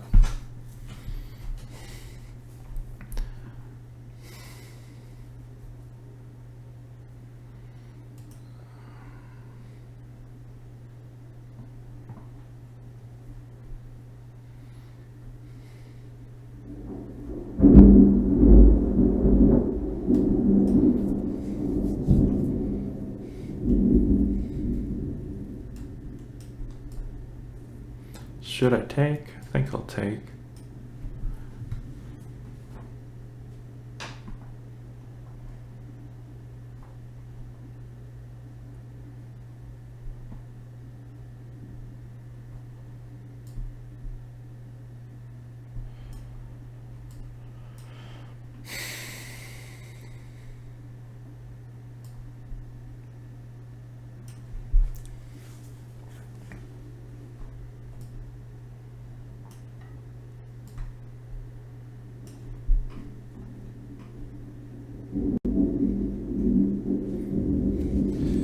Gotta be careful here.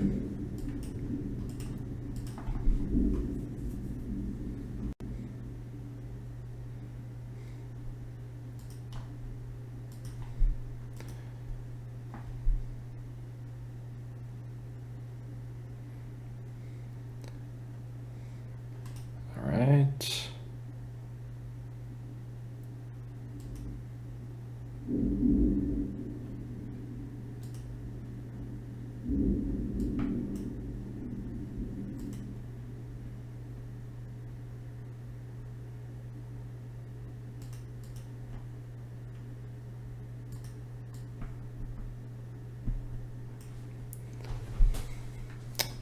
Maybe I could have kept a draw going there.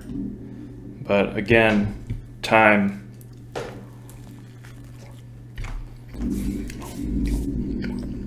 Looks like I'm not going to make it back to 2,000.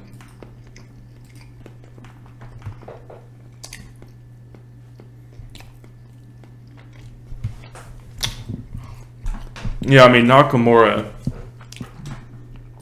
Like, it's actually my favorite streamer would be the chat. Look up Chess24 Magnus Carlsen because it's hilarious. I was listening to his streams and he's like, oh, the piece activity, like he makes it look so easy and very simple, whereas Nakamura will like.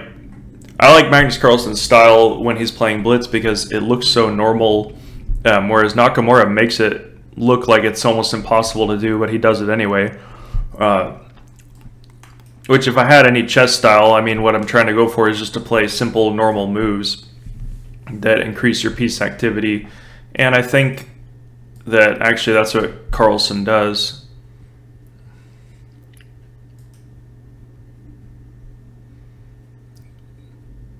Take with the queen. Thanks for the rook.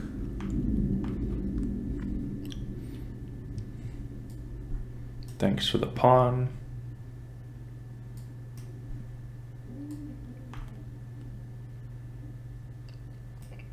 Thanks for the bishop. This guy's really generous. Wow. So it's raining and thundering here. Those are not fireworks. That's probably why I'm inside playing chess today. But we got the grill, make some burgers.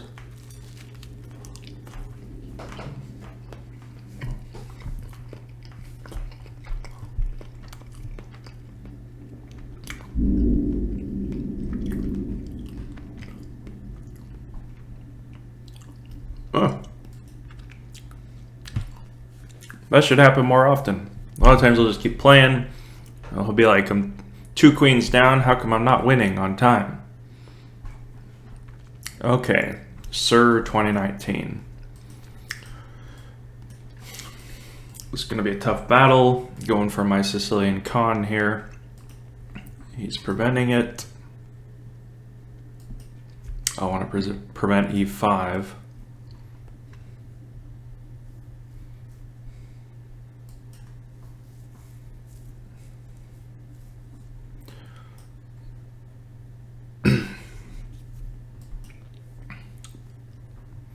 I really don't want to let him get e5 in at any point because then he can have a really strong kingside attack. And if he brings a knight here,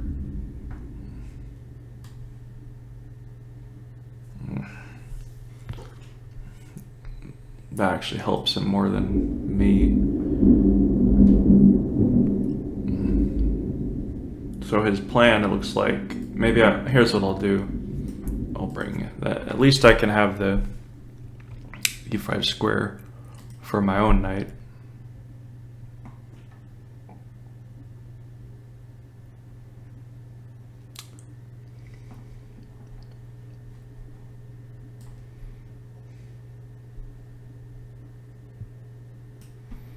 I can bring the bishop here.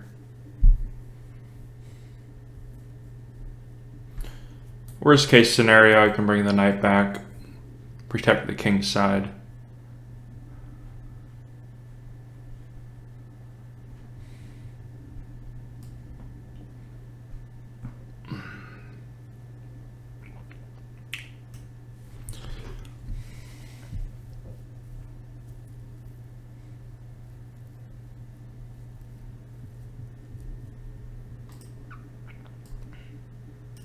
If he takes with a rook, then I'll fork him.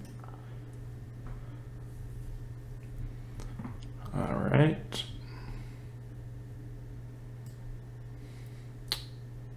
Let's see here. I'm not worried about this knight. He might try to go for some sacrifice.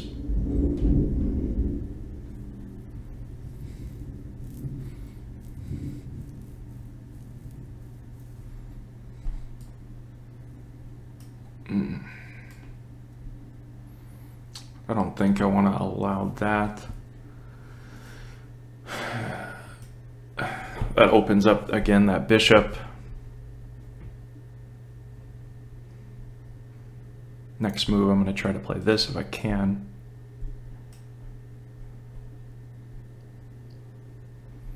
Well, it doesn't really work, does it? I guess I'll play here.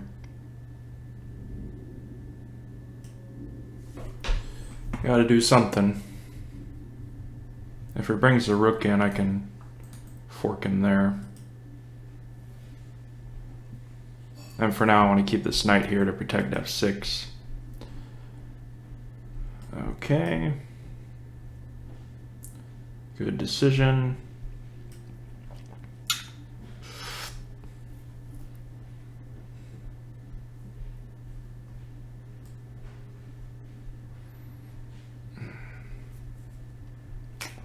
What do I want to do?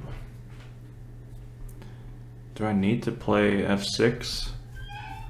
I don't think I need to play f6.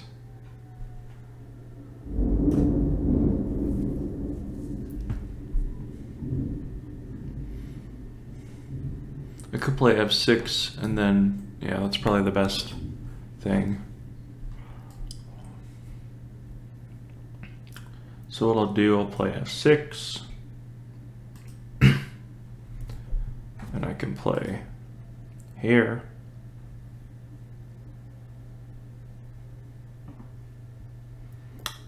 Yeah, I probably should have just played f6 last move there.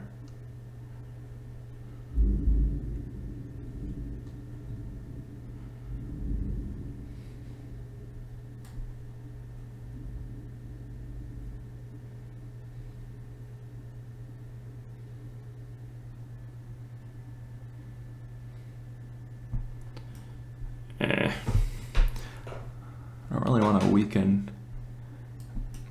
It's fine. It should still work. It should still work. There.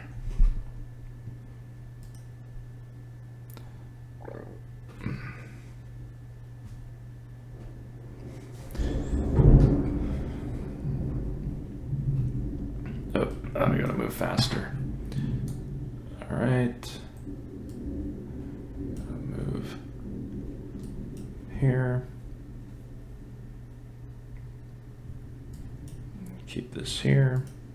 At least I have. Oh, I missed that. What went wrong in this game? Maybe I played too passively. Developing. Let's look at this point here. Okay, so let's see. Let's see what a grandmaster played.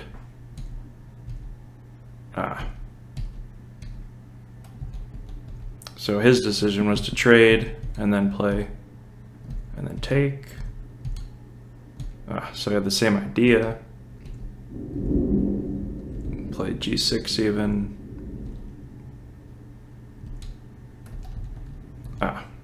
So next time trade that knight and then go for the plan of knight to e5. Wow, I don't know if you guys can hear that thunder.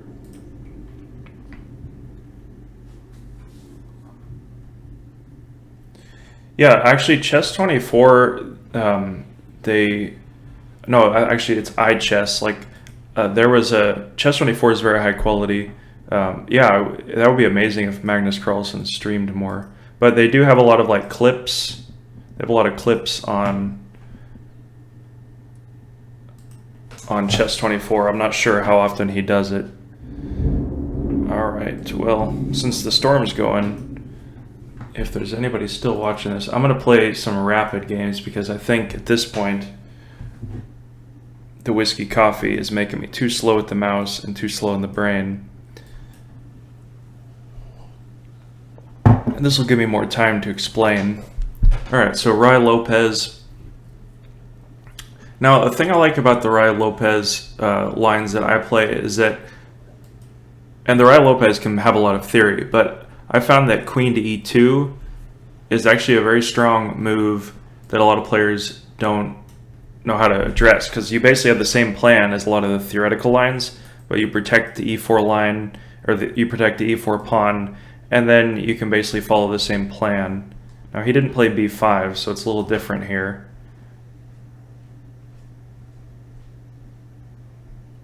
But what I'm going to do is I'm going to bring the rook here, the knight here, and then reroute the knight to either e3 or g3. Try to go for the f5 square and a kingside attack eventually. And you can do that regardless kind of what your opponent does, of course. Now if he plays like here, I can play the knight and then f5. Otherwise I think he would lose a pawn. I'm just going to play here because he's probably going to try to play the knight to b5, or the knight to a5 anyway, and then play c5. Okay. Risky chess.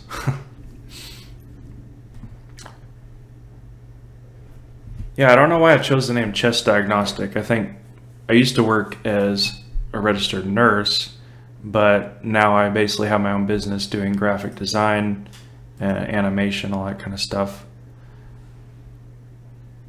So I thought but diagnostic's probably a terrible word because a lot of people who play chess, they don't necessarily have English as their first language, so it's kind of a weird word. All right. So I'm just following the basic plan. He's just pushing some pawns.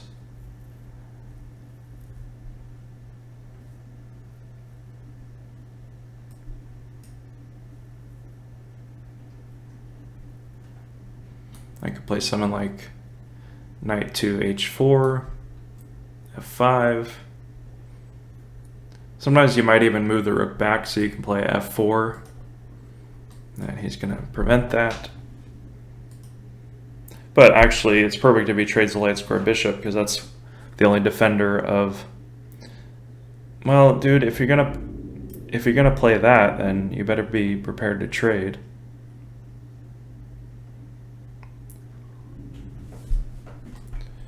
All right, so now it's coming in.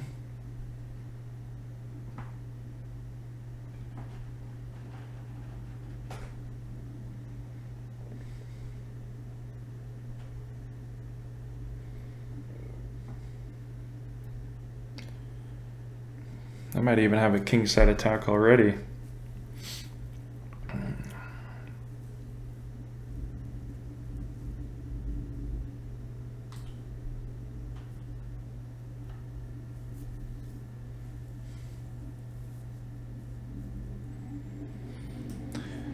If he plays g6, worst case scenario, I can check here, but I'll probably play bishop to h6.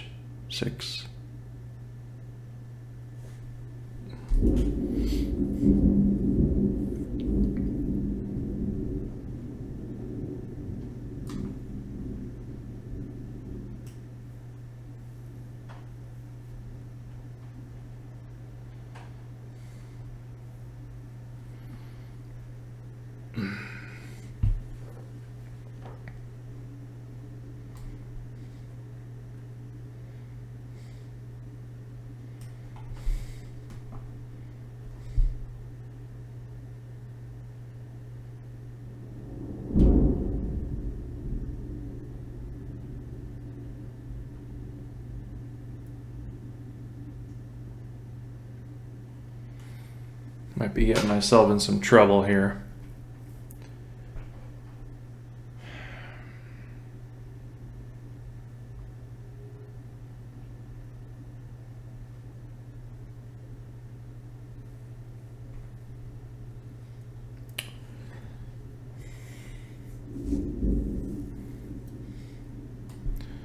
guess I could take check with check. Queen.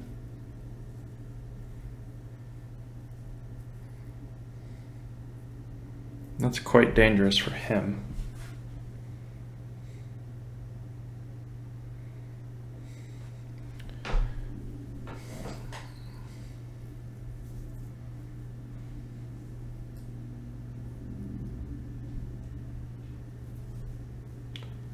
Let's see here.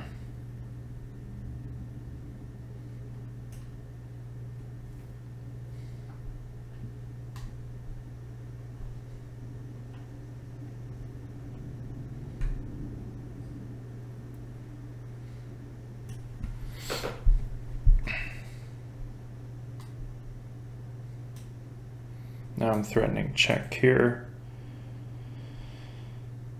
What else am I threatening?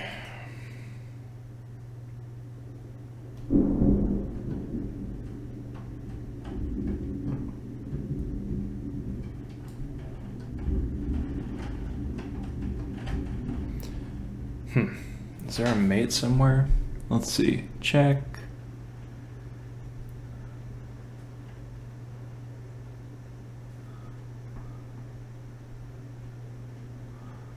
I can drive.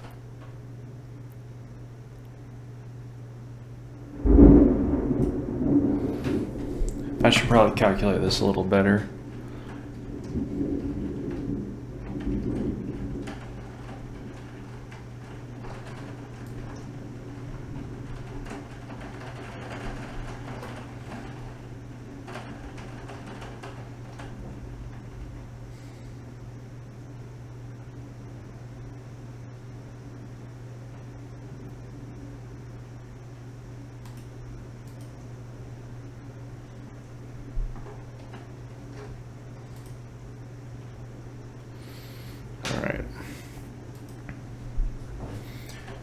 Now, if he takes with the rook, then it's checkmate there.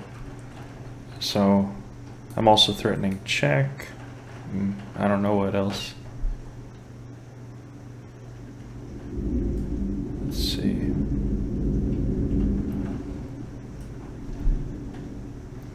Let's try this.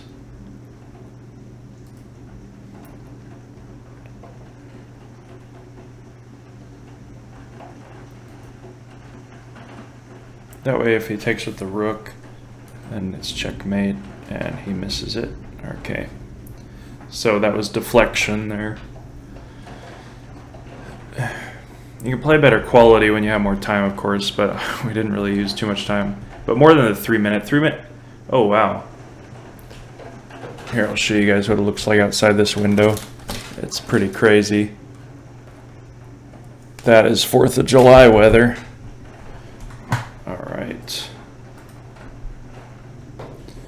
Let's see. Do you find it easier to study theory?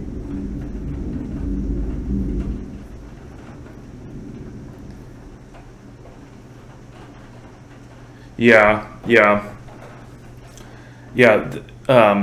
Playing long time control over the board games is way different. That's why when people kind of denigrate people who are like under 2200, like they're like, oh, you're just a 2200 or you're just 2000.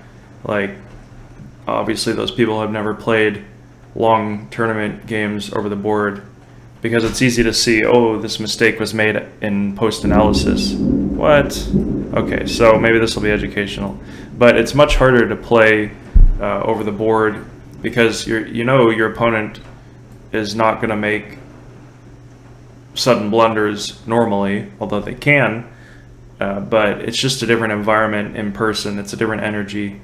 But I would recommend, if you're like, to play at least like 10 to 15 minute games online. I used to play on the free internet chess server when I was starting out, and that I would say that got me to 1500 just playing online.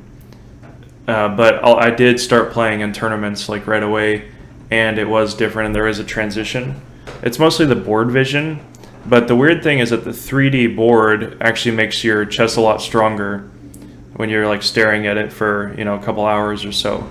And it's hard to get that same concentration, even just practicing at home. So if you can't play long over the board games, then you can get strong, but you really won't see strong players that have never played over the board. And the stuff I talk about is mostly like when I'm talking about the thought process stuff and stuff. That's mostly for long over the board games, not really for at home. And that's probably why my audience is smaller, because I'm really trying to make content for people who want to get at least a 2000. That was my whole purpose of the channel. And if you master the basics, like, I don't know too many opening lines. It's mostly just tactical strength, being consistent with your thought process, and experience with different positions. This 1200 has himself in a weird position. I probably could have... No, I guess that doesn't work. He's developing.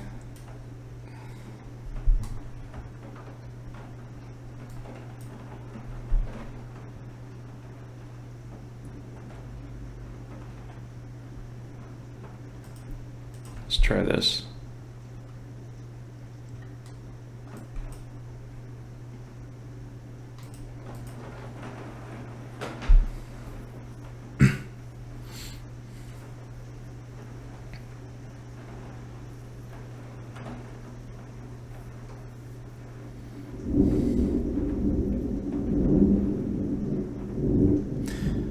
Especially if you're playing long time control games. Let's see, 3D computer board.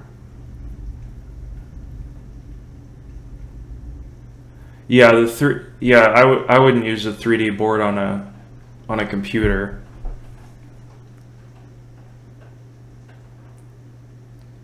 When you play blindfold, actually, Nakamura, he commented on that, and so did Eric Hansen. They said that when they visualize the board, they basically visualize the chess base, I think it's chess base board, so it's like the 2D board. Nakamura says he sees the blue one, so it's a 2D. The 3D, of course, requires more brain power, so I would say, what should I do here? I think I'll just see let's check. Yeah, you don't want to make it more complicated than you have to in your head. 3D would be too much problems. Okay, let's see.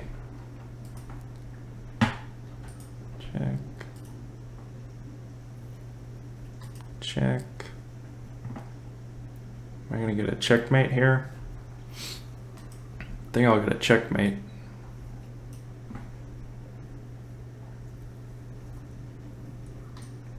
Checkmate. What did he do there? He developed. This bishop is terrible. He shouldn't have taken that pawn with his knight. Just move it here or something. Yeah.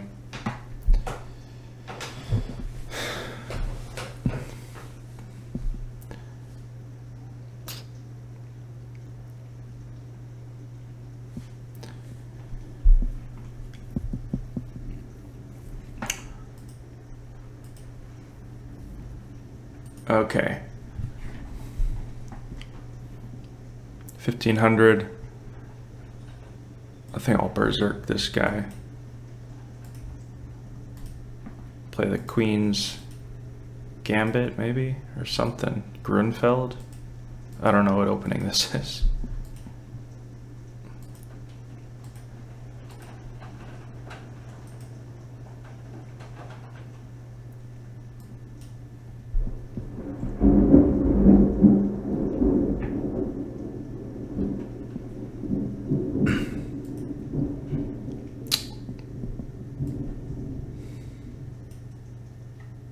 Oh, I could have took that pawn because the bishop was covering, or the bishop was covering the square.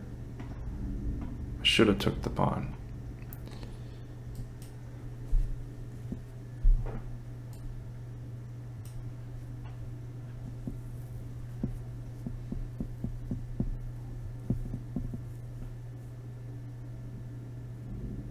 free pawn do I want to take? I'll take with the bishop. There we go.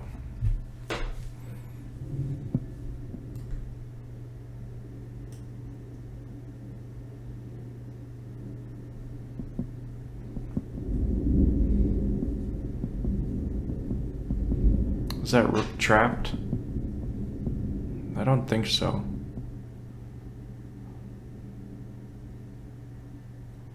Let's see here. I think it is trapped. Because I could bring the knight next.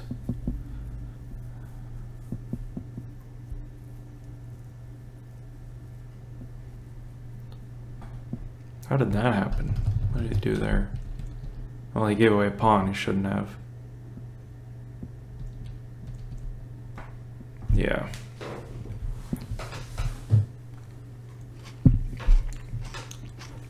Rook to c5. Or you can just trade and keep developing. That's good. Well, that not so much.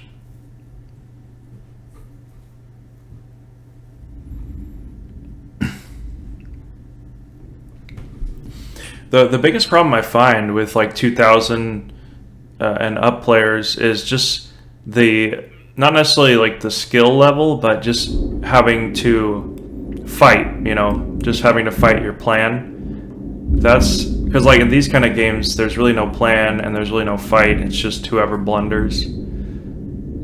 So that transition is kind of hard. Let's see here.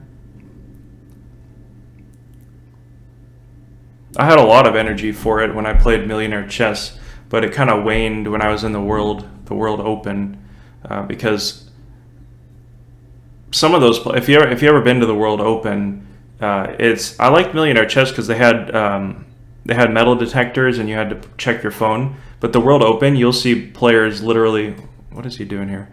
You'll see players literally just go into the bathroom and they ask you if you have your phone, but they don't actually check.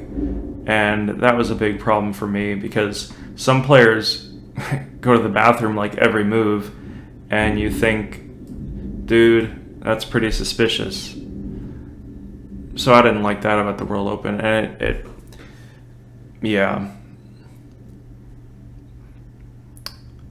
So for now, I think I'm gonna play in, I think, the Tennessee Open, just smaller regional tournaments where there's really no incentive to cheat. But when you're paying $400 or $500 for an entry fee for big money in the chess world, then they really should have a lot more security instead of just asking somebody if they have a phone or not. Win a pawn.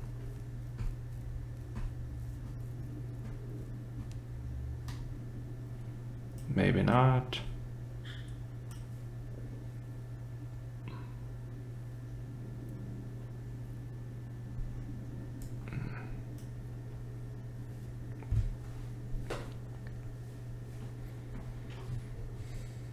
Queen goes back.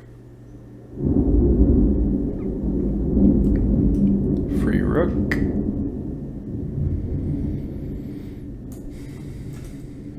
Bishop to d3 is coming.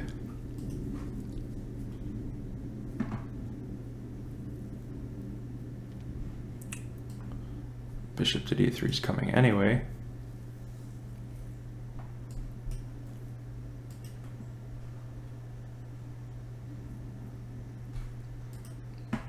All right, I made it to 2080.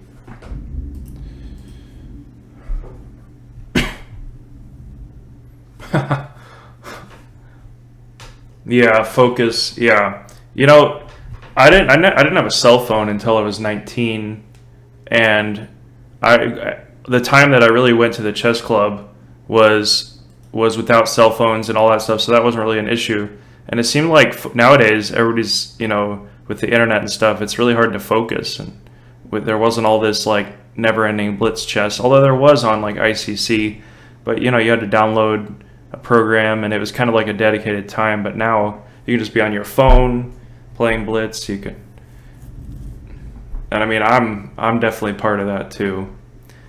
but for improvement, the focus, like, there's a thing on Chessable called the woodpecker method that I just found, and it's basically a ripoff of rapid chess improvement, but that's fine because it's actually like the rapid chess improvement method was doing like what they call 7 circles, where you do 7 times through like a set of tactical problems, which is, I think that's like the biggest benefit you could do for improvement, to improve your analysis, which is what I'm trying to do with my course, like to give actually positions and feedback.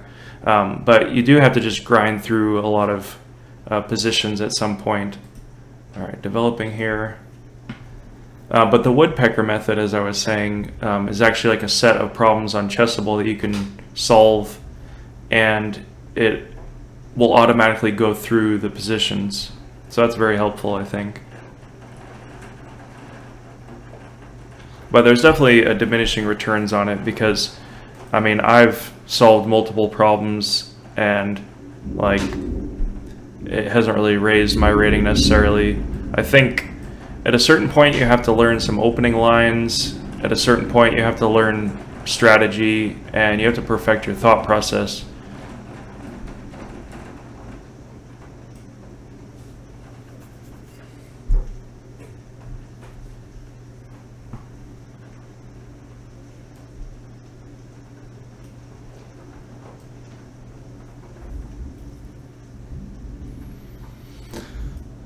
What do I want to do?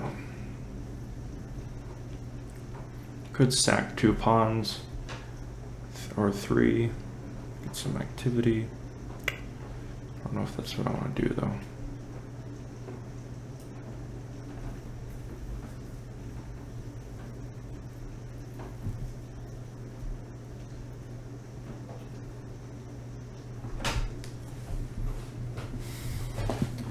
Ron Joss. Do I want to make him kind of weaken his structure? Let's see.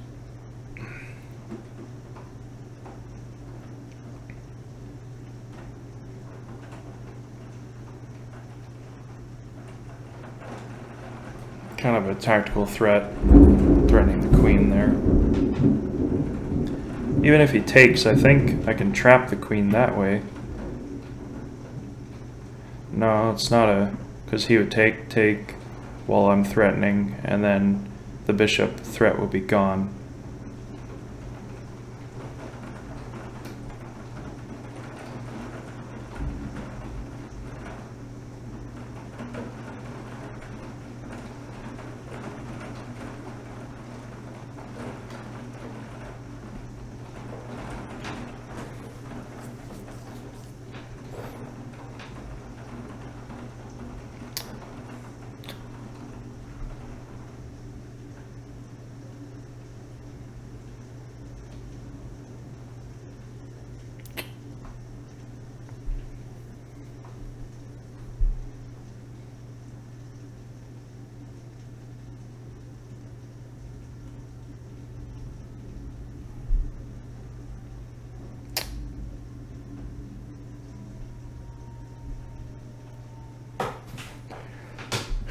Does that just drop a pawn?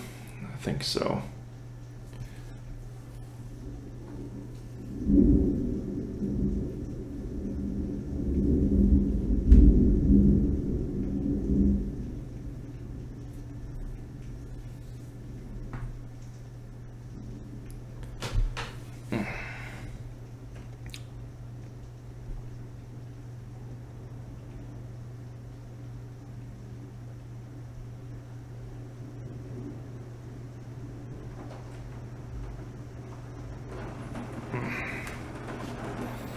Should have calculated that better. Yeah, so I'm looking at takes, and then here, but he has a check, so that doesn't work. Pawn takes, I guess. At least I can play there.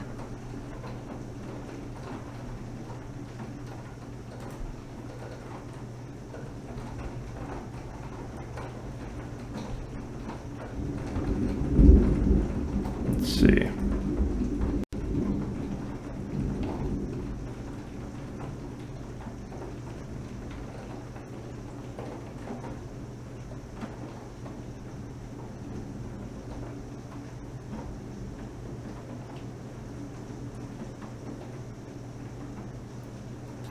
I'll try it.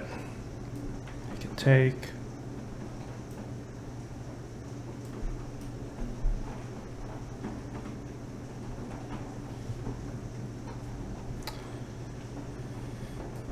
I don't know, at the very least,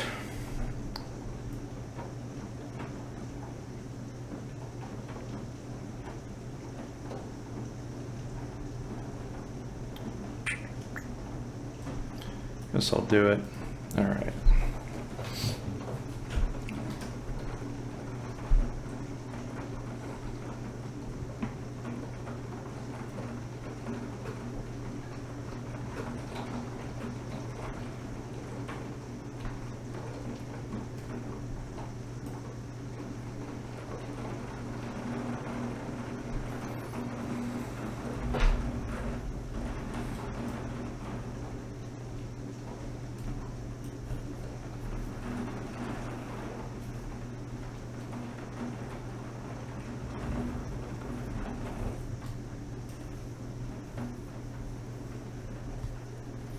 If he plays here, then I can just keep pushing.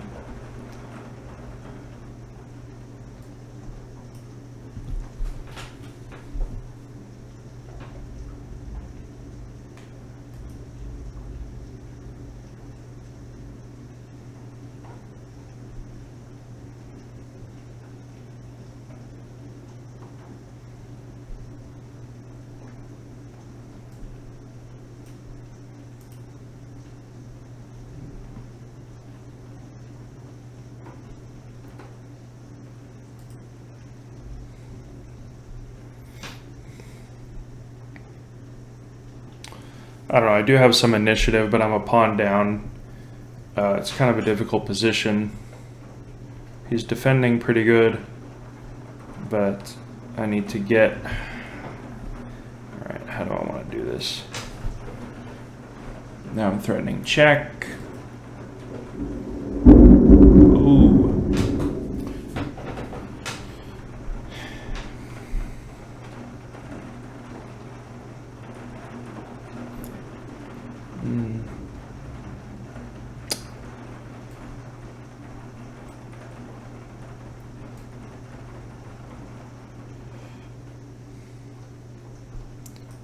What do I want to do here?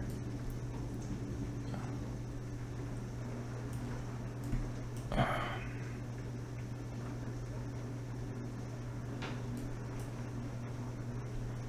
guess he can take.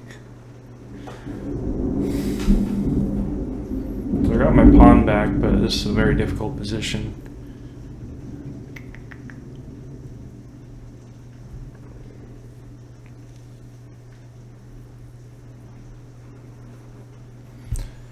He really shouldn't let me keep my bishop, but it looks like that's what he's going for.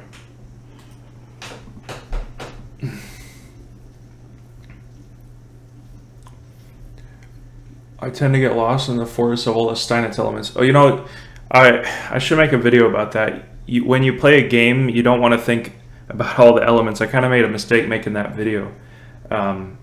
You really just want to focus on...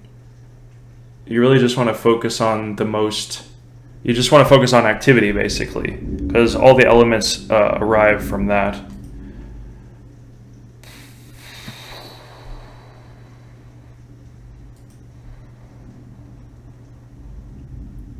Check.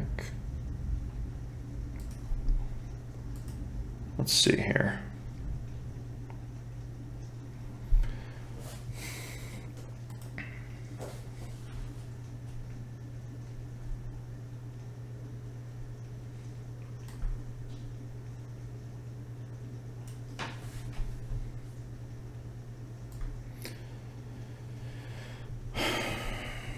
Well, at the very least, I need to get my king over.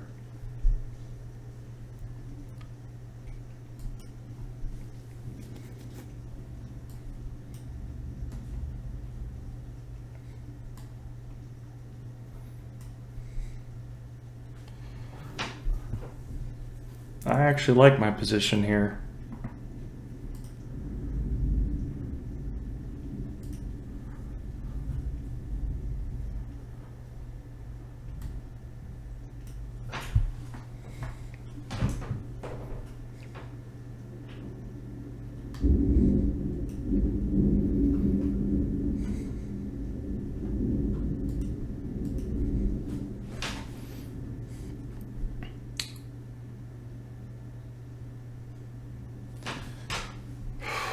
Gotta be careful.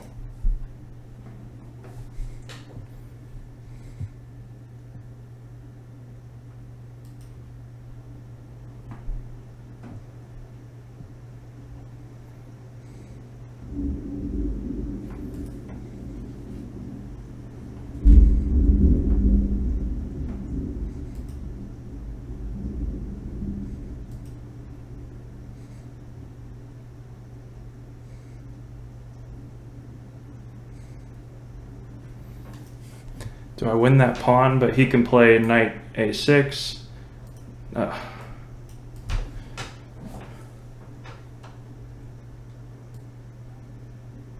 Oh, damn it.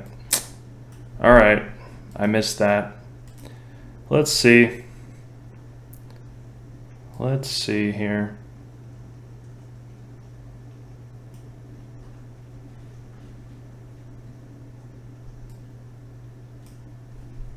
Let's see. Can he win all my pawns? This might be dangerous.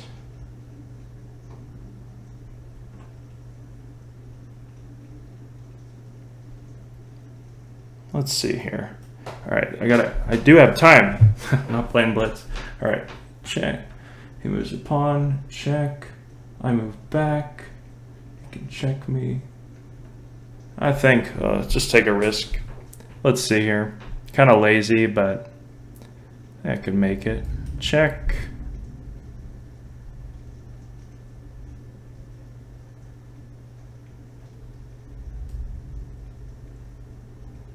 Oh, dang it.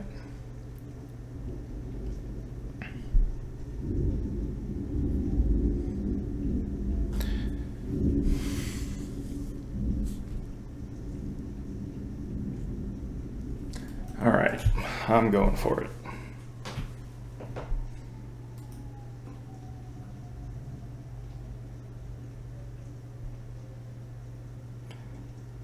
This might be a totally losing thing. I probably could have drew if I moved the king back, protect the pawn.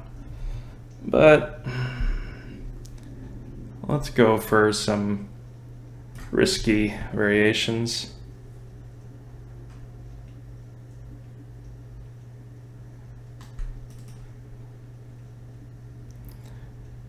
All right.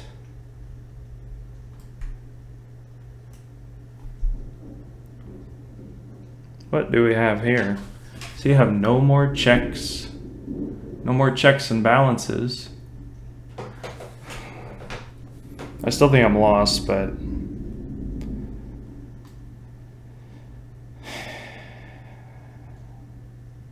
check.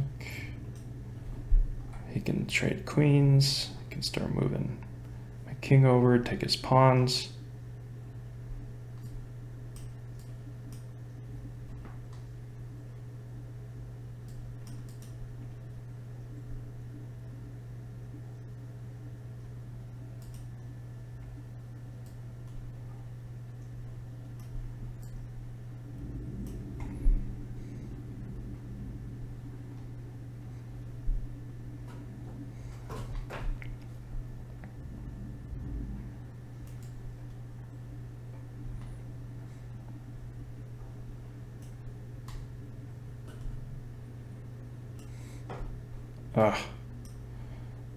I think that's game over.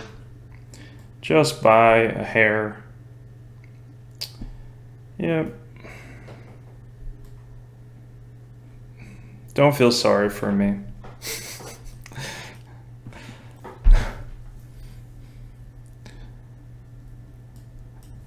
Come on, guy, just take the pawn.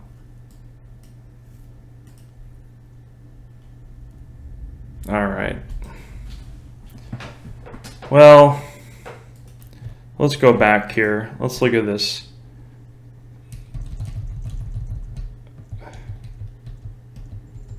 Took. Yeah, that was a misplay. But I got back. I'm pretty sure I was 1 at some point. After all this, no, still black advantage. Misevaluated that. Take. Once I won, no, okay. So it is equal here. Yeah, should have just went for the draw. Oh, that's what I should have done. I should have brought my king in. King to c5 takes. Missed the knight fork. Let's see here. Yeah, so that's totally lost. Although king to c4 would have been the better chance. But I went for it, so. Oh, let's go back here. Join. I think I'm going to play one more game. Blame the whiskey.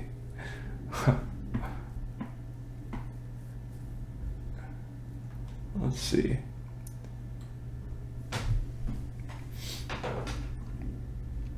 Yeah, the Steinitz stuff, you know, I mean, a lot of the chess content, including mine, is just kind of repackaged.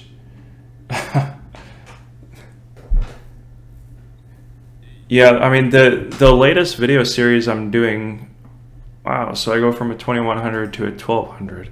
So the latest video series I'm doing is kind of to give practice to actually focus not on the elements, but to like practice the thought process. Because I realized I kind of hadn't done that. Like the 28 Days to Better Chess Tactics was basically just tactical motifs.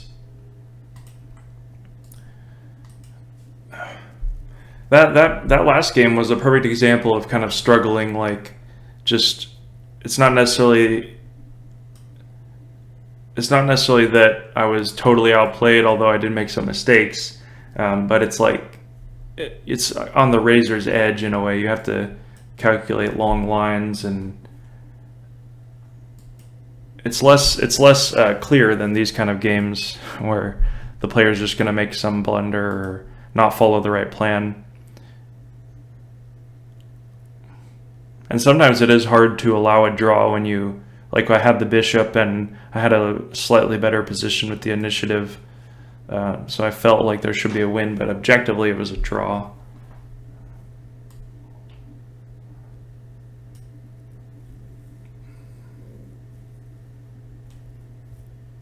He's got to be careful. D5 is coming. Now it's all over. I guess I can play D5 anyway, but I'm going to play the queen here first.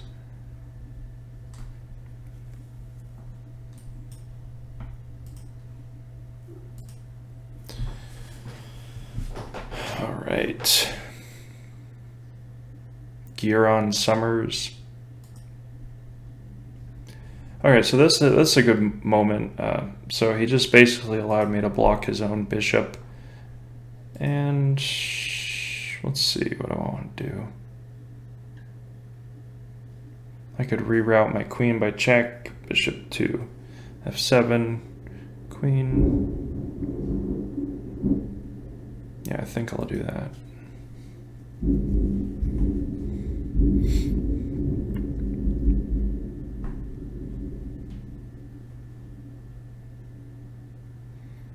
Gotta be careful here. He's threatening bishop now, but I'm gonna reroute anyway.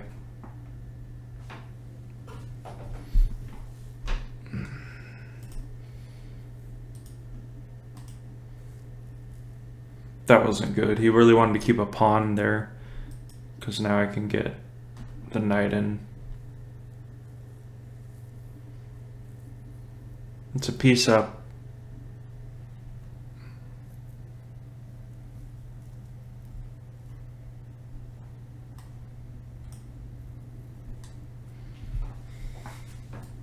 Well, that's not good.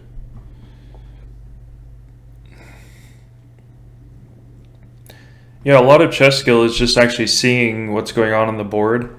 Like he didn't see that the queen was covering that square.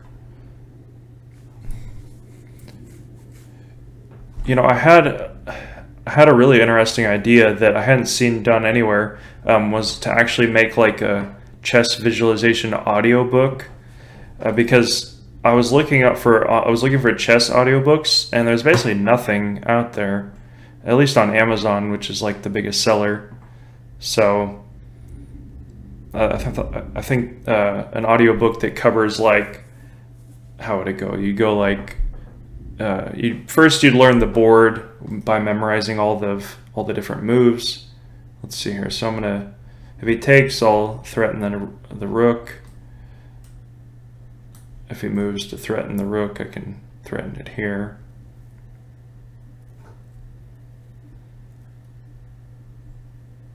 He should probably go here. Yeah, I was trying to see if that would be feasible, like a chess audiobook for visualization, but I don't know how useful it would be for the average player, but it would be interesting, at least. That's probably why there aren't too many chess podcasts too, but all right, I gotta activate these rooks here.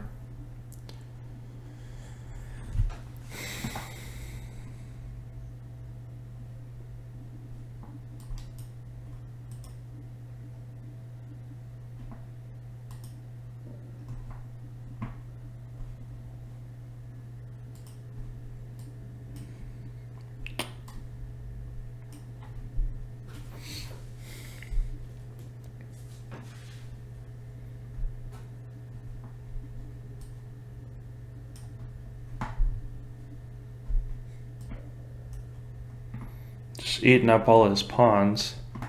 2 pieces ahead. Fork. Take.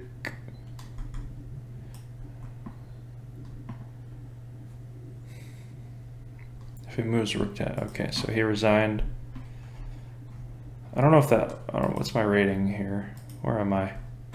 How far back am I?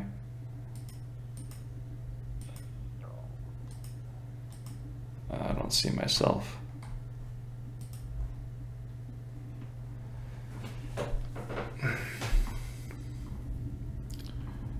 All right, I think the next game I'm gonna try to do something just really complicated.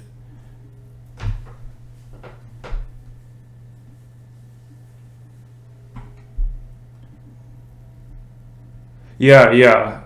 After a tournament game, that's weird. You know, I would say when I was like 16, I guess I would have to be. Sometimes I would be driving home after playing a tournament game like 6 hours, because they have these in Oregon. They have these 2 Tuesday tournament games where you play from like 7 p.m. and sometimes the games would go for 7 hours till like 2 a.m. And when you're driving home, you'd see the game, and sometimes it's pretty dangerous because that visualization can get in the way of what you're actually seeing. Yeah, you definitely don't have to memorize games to be good, you know. Like, that's why it's interesting to watch Magnus Carlsen play blitz, because I can see that he's not necessarily like running, because a lot of the studies or whatever, they have these articles like a grandmaster has all these positions memorized and they think it's memorization, but a lot of it is really just like, it's not like Magnus Carlsen has these random like Grob openings and stuff memorized. It's just that he understands chess and piece activity and tactics and the interplay between all the pieces, and he's able to use that understanding to very quickly make decisions. So I mean, it's not like you have to memorize a million master games and know. I think that's a huge misnomer, especially with openings. People think that you memorize an opening and then you just play it.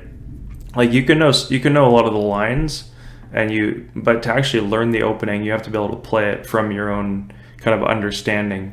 Because as soon as your opponent makes a move that you didn't memorize, then you're just going to make some blunder because you didn't really understand it. And how you get there really is just playing. Okay.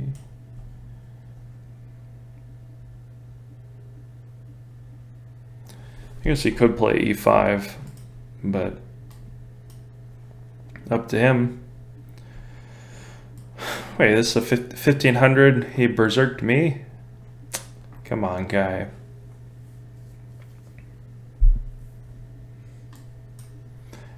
Oh, I guess I'll do what I saw on that. This is similar to that blitz game I played, where the grandmaster took, And then what, he went here. I'll just try this plan anyway. Now I'm gonna play knight d5.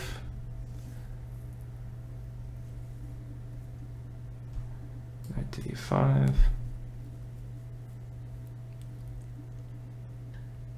At least if he goes knight to d5, I can take,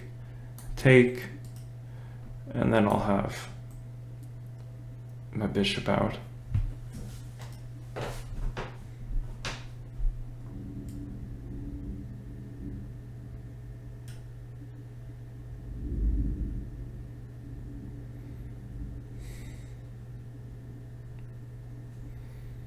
I don't see any risk here.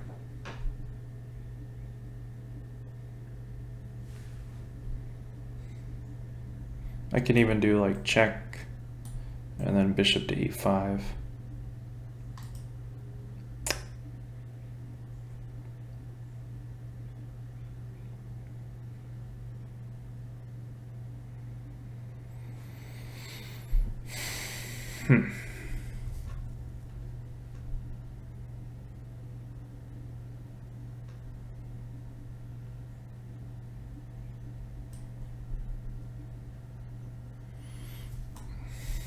I don't know. I guess he could take. But now I'm threatening knight takes and then winning here. I mean, I take, he can take there.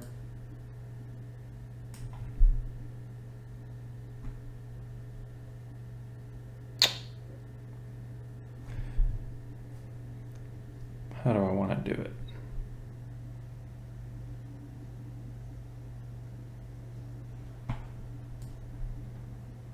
I guess I could move here.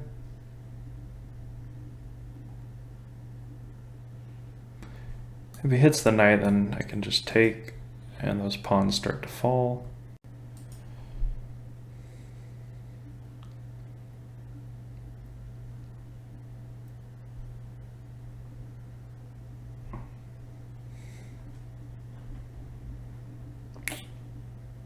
I don't know, I'll just take anyway. He can take. I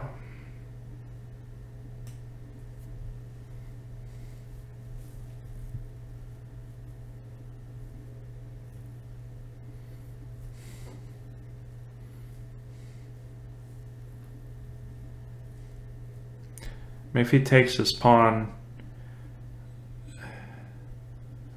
I can play f6. Check.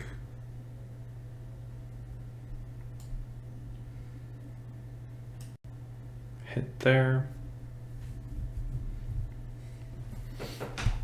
Now I'm perfectly fine. I'm not getting mated. And I can take here.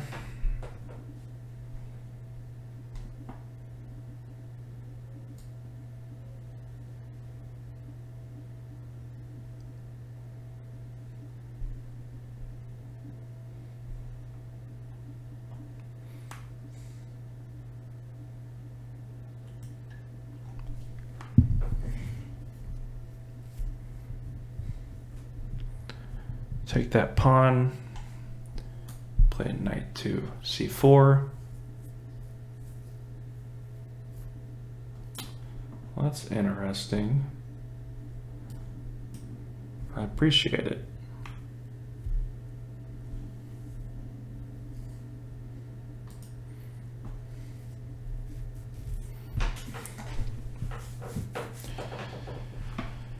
Okay. Vadik 10. I think this is going to be my last game here. Knight 2, f3. Looks like the storm. I don't know, although I don't know how fireworks are going to go off if it's still raining. I'm not really into fireworks that much. We got a dog. But what person doesn't like fireworks? I mean, like going downtown and seeing all the fireworks. It's more tedious than it's worth.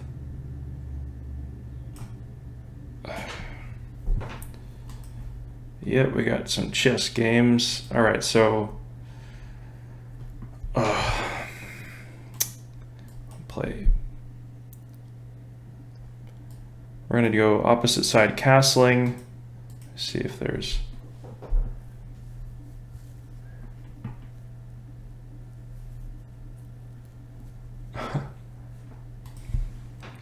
Yeah, a lot of the people writing about chess, like a lot of the stuff. That's why, you know, I'm kind of included in that. But a lot of the stuff that's like written about how to play chess is just way too complicated. Like including, although I would say Dan Heisman's probably one of my favorites, because especially when they had the chess cafe time. Now it's all paid for and stuff. Although I think you can find that stuff on like a web cache or whatever they call it, like screenshots. But he wrote a lot about the thought process, which is where I got a lot of that stuff. Like the old masters talk about it, especially Lasker. He had a theory that you could learn chess in 120 hours, like become a master, which I don't know, maybe you can, but it's certainly interesting.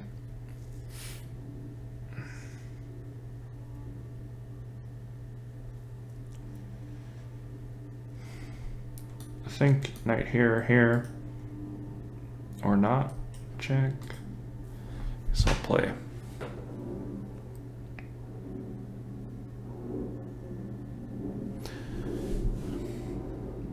Guess I could win a pawn, but I'm gonna go for an attack.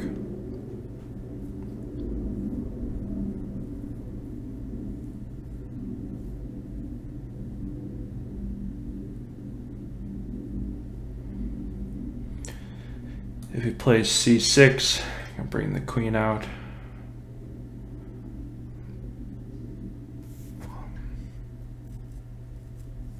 Although then he can play queen there. That's not what I want to see.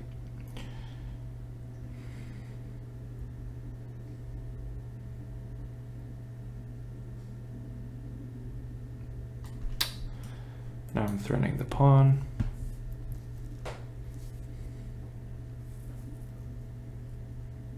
I like this position, but I don't know if I want to just trade. Now I'm threatening fork. And I can play c3 next. Oh. I gotta quit. Just gave away. I just dropped my queen. Okay. That was brutal. How did I not see that? Just had to take. Although I probably should have just moved the queen back. Blunders. Play one more. That was not a good final game, in my opinion. All right, sip of whiskey coffee. Getting low there.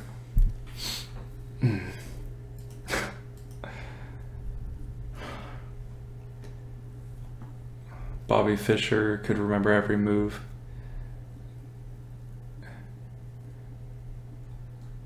Yeah, there probably was less theory. You know, the whole thing about, yeah, exactly. People think that, you know, oh, if you're not a grandmaster, you shouldn't be talking about chess. Well, I think that's like, although it used to be world champions, like they were normal people, like Max Yu. I don't know how to say his name, but a lot of the world champions, like Alekhine, did a lot of stuff. I think he got like a PhD, and nowadays, I mean, since Bobby Fischer, the chess players were like professional chess players, where they spend all their time playing tournaments.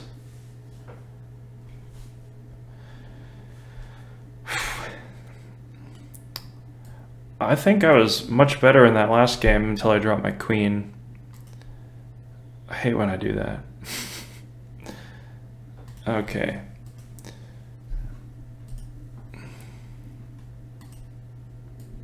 That's fine.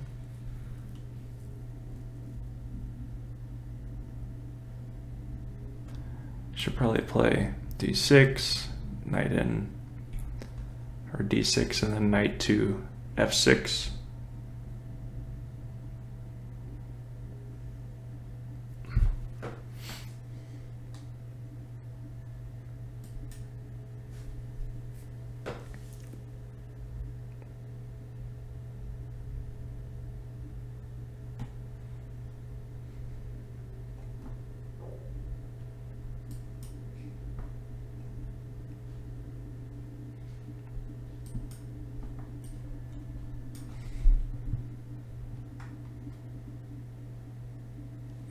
If he plays knight here, I can just bring the bishop either back or back.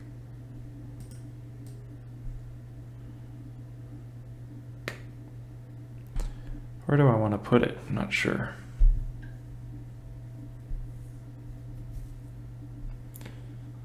I guess I can go bishop and then bishop here. What was that? He's gonna try to trade. That's fine. I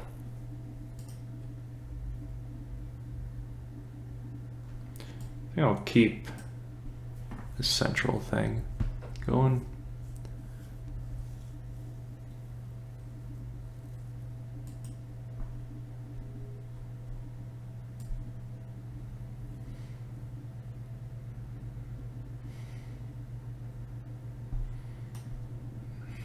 What do I want to do?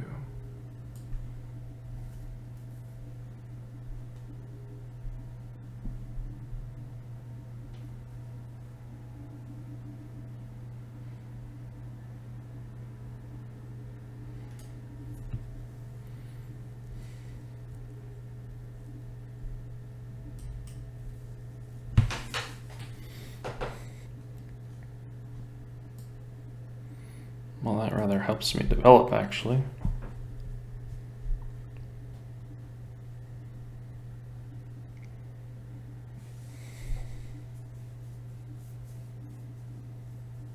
A free-minded horsey.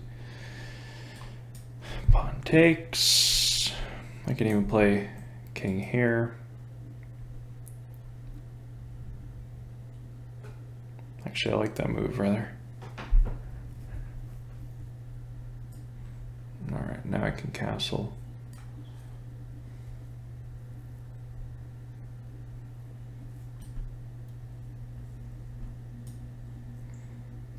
He was gonna fork me. Come on, guy.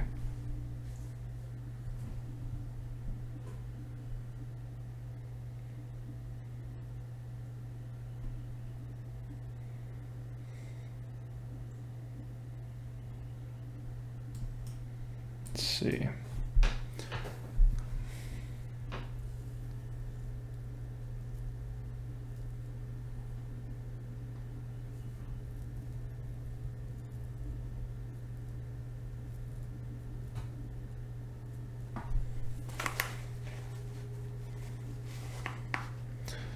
Probably didn't have to let him take that pawn, but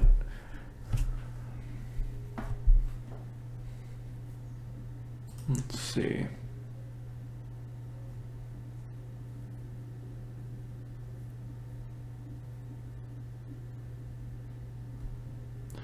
Guess I can just take.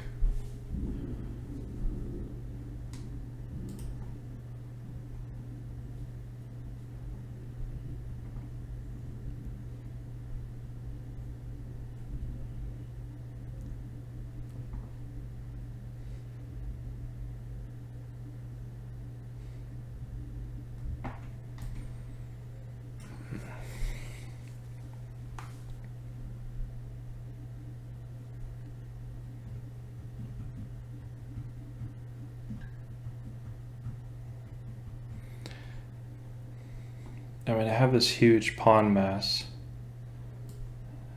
that looks really good.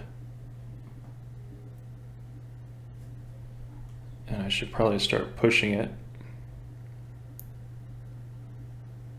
If he moves the knight, then I can play knight here, hit this pawn. Now my minor pieces are really active. His pieces are a little discoordinated.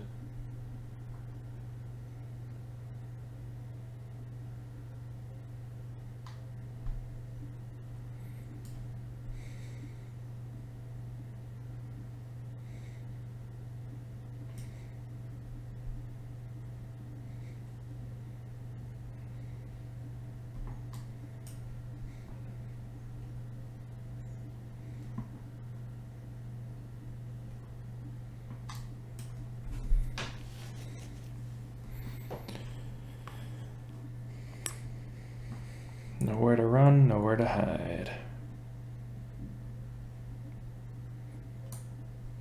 Could have been more patient, I guess.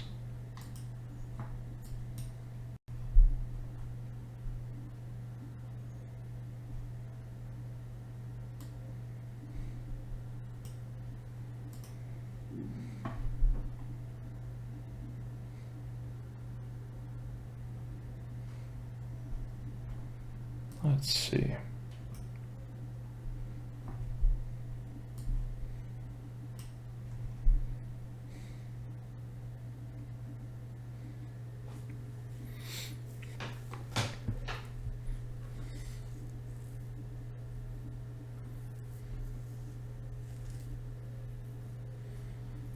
I almost feel like sacking a rook, but let's see how.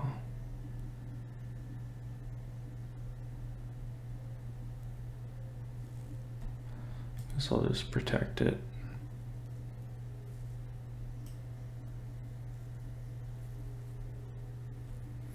Get my king closer.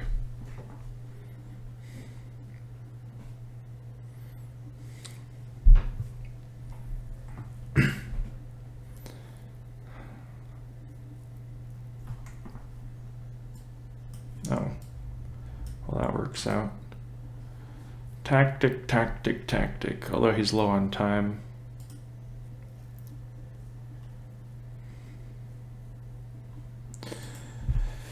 Well, I said that was going to be the last game, but I feel like playing one more. I don't know. You mentioned. Yeah, that would be amazing to see Carlsen play Alpha Zero for sure. Alpha Zero. Yeah, Novice Nooks. That's what it was called. Yeah, I totally forgot about those. But then somebody, I tried to go to Chess Cafe, but it's all paid for now, which is kind of a shame. I mean, I get they want to get paid for their content, but those helped a lot of people about 10 years ago. I went to college to become a registered nurse. I worked a couple of years, but I enjoy running my own business and being free. So now basically I do graphic design, and I sell just a lot of products all over the internet, and also do like freelance work. There was some designs for Rick and Morty that I did. Like you could do a lot of like kind of fan art. It's quite profitable actually. All right.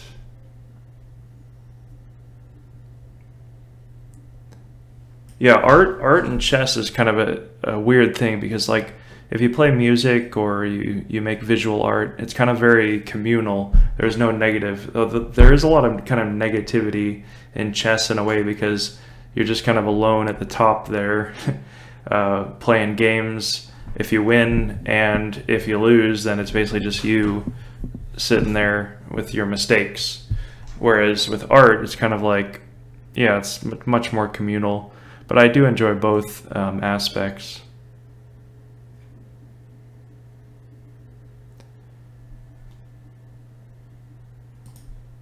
I guess I'll take here. Senor Tomato. He's probably going to play c5. I guess I'll go there. I guess I'll play c4.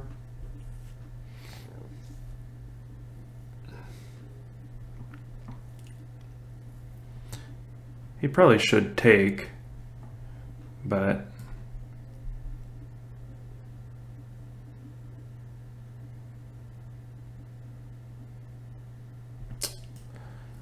I don't know.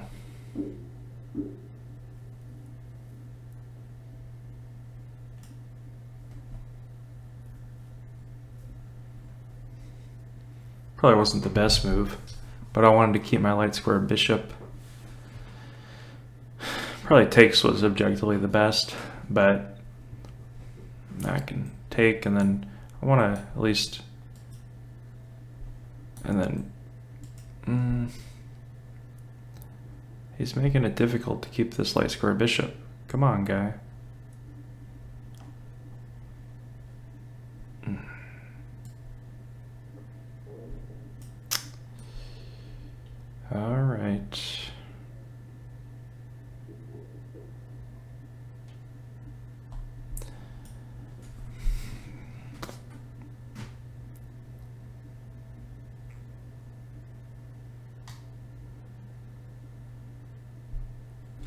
Has to be some move, but I'm not seeing it. That definitely was not the best move.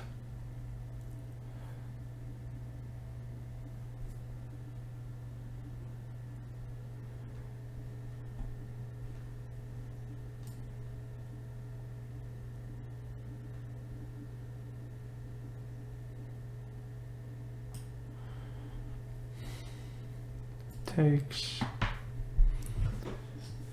If he takes here, then I'll do something like queen to c2.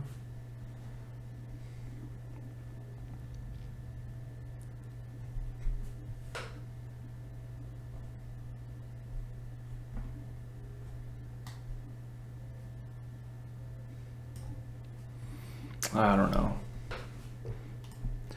He can take, that's fine.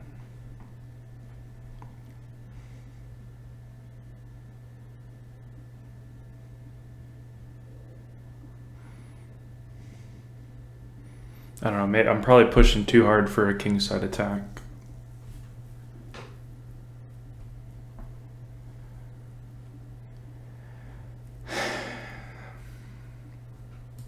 Well, that was not very nice. Although I am happy about if he plays here.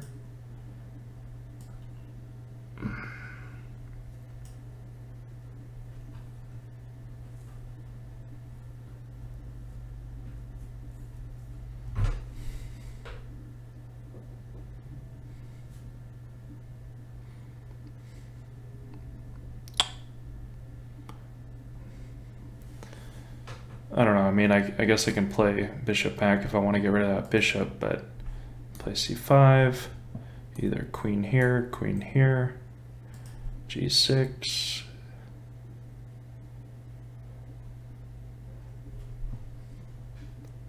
What is that?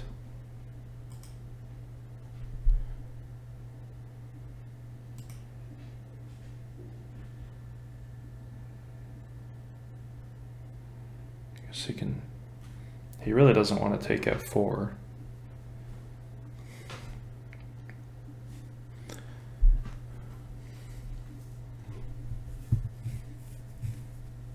If he takes f4, it's all over.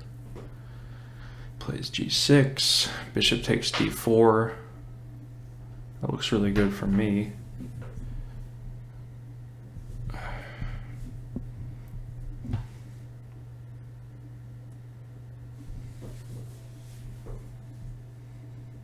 Queen to f5. Senor Tomato.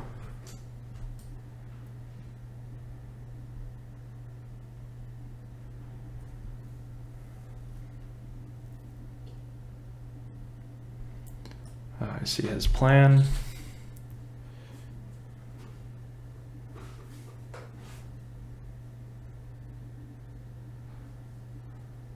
Takes.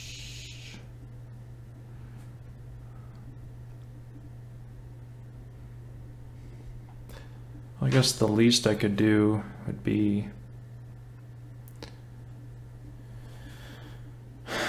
let's see, I can move back.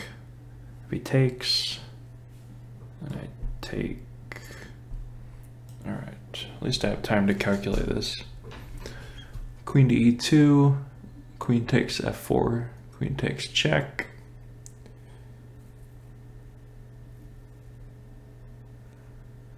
A lot of those pawns fall. If I take, then rook takes, no, pawn takes. I can't take on bishop to d4 because then the rook would fork them. Queen to f3, queen takes f4.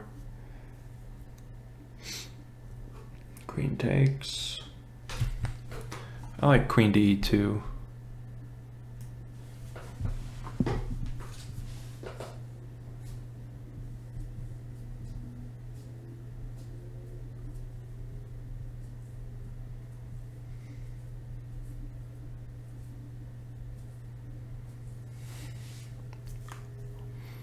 His pieces aren't very active, but I'm trying to hit the king side, which is 2 bishops for now. Just one, really.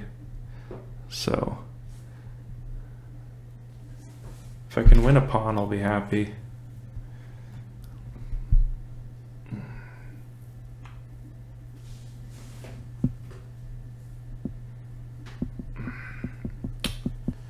Do I want to repeat?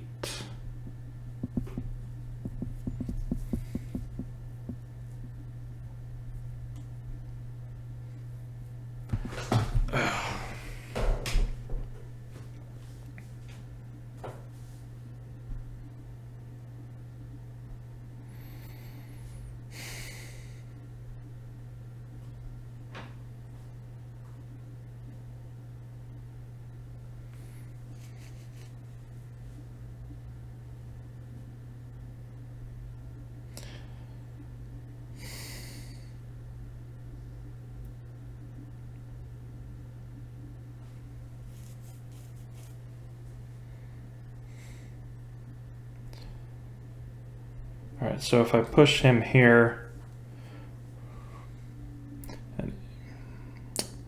all right, well that doesn't work. All right. Let's see.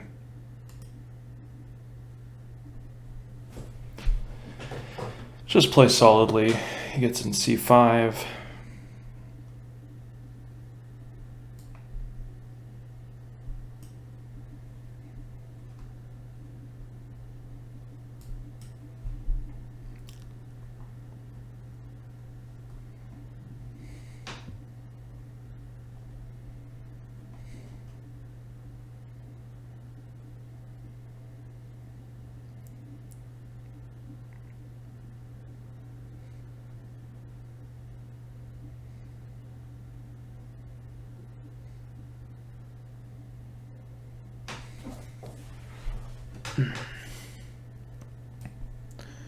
All right, Signor Tomato.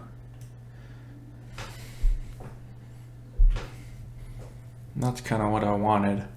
Now I have a double attack on h7 and the c5 pawn. Not sure if it works. I think it does though. I don't see any counterattack by him.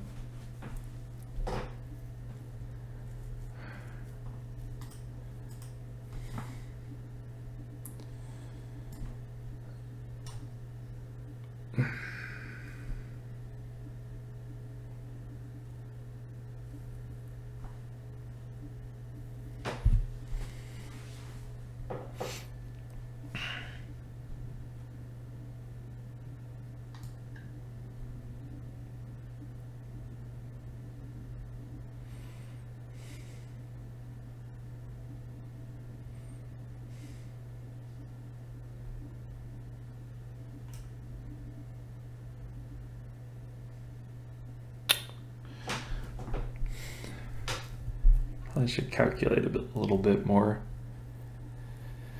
I don't see how his queen can penetrate, but if he takes here, that'll be good. Well, if he takes, that leaves the a5 pawn unprotected.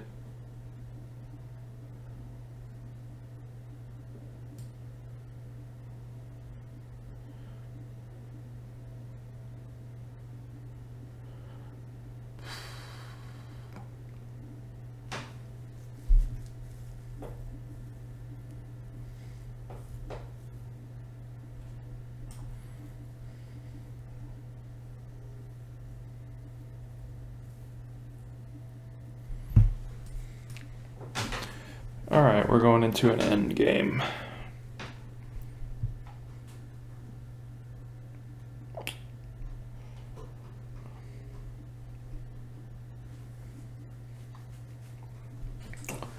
I can't tell who has more weak pawns. Although I think I'm a little better, but I'm not sure. It's probably equal. Although the trade of the dark square bishops definitely benefits me. And I do have some passers on the outside, so let's see if I can put this guy away.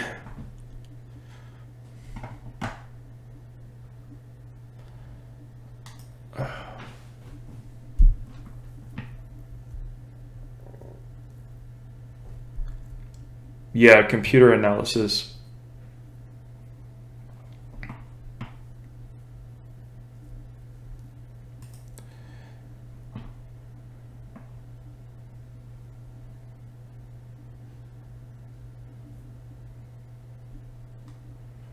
All right, he's trying to make it complicated here.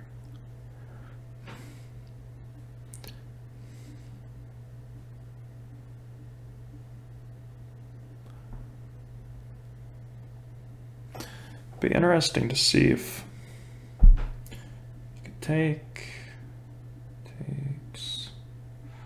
No, I'm not gonna take that.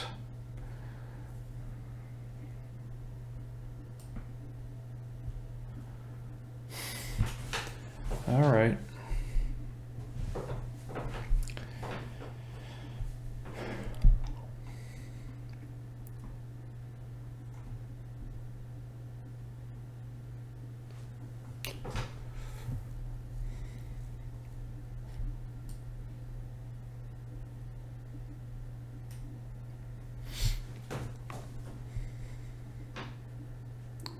Wasn't too bad. But actually now this B rook is perfectly positioned to start pushing the pawns, so that's great.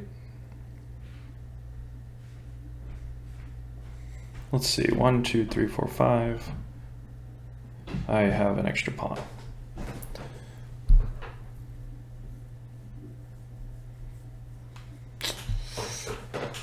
All right, start pushing, takes, hopefully.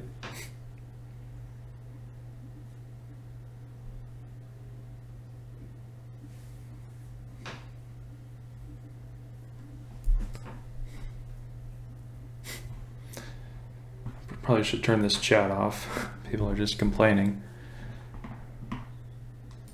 Close that. That's a little better. Should have done that. Sorry, guys. Okay. Let's see.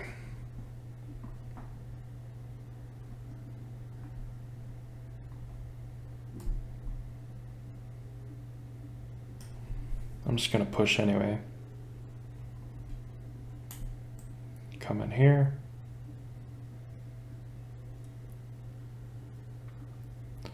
If I get in c5, I would say it's probably all over. It's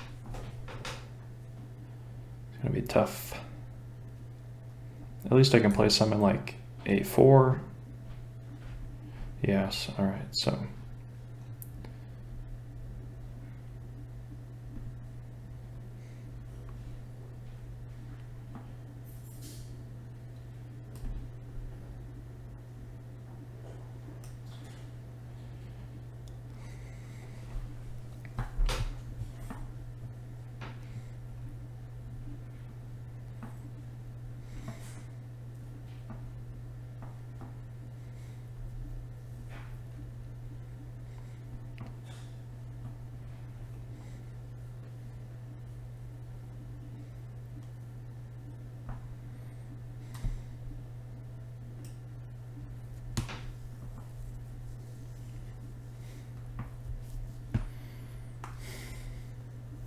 I don't know, I need to get my king in somehow.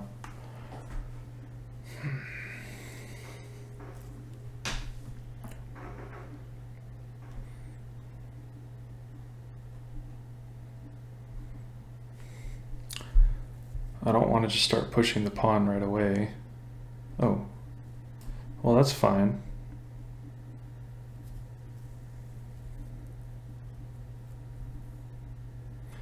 Well, let me calculate this here.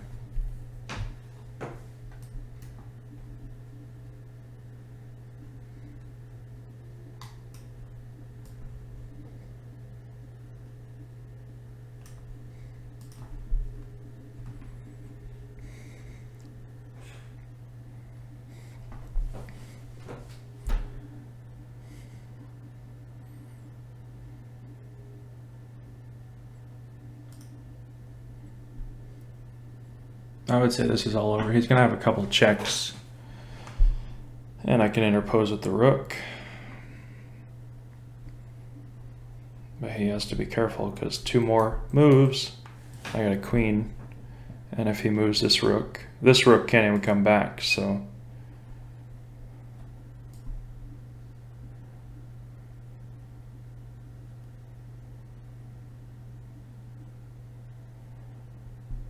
Let's see.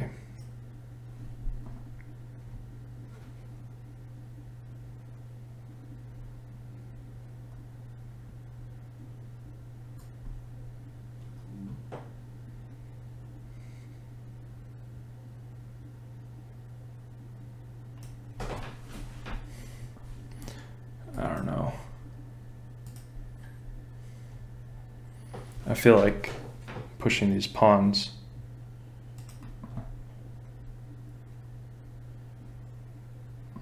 Push, takes, push. Yeah, all right. Push.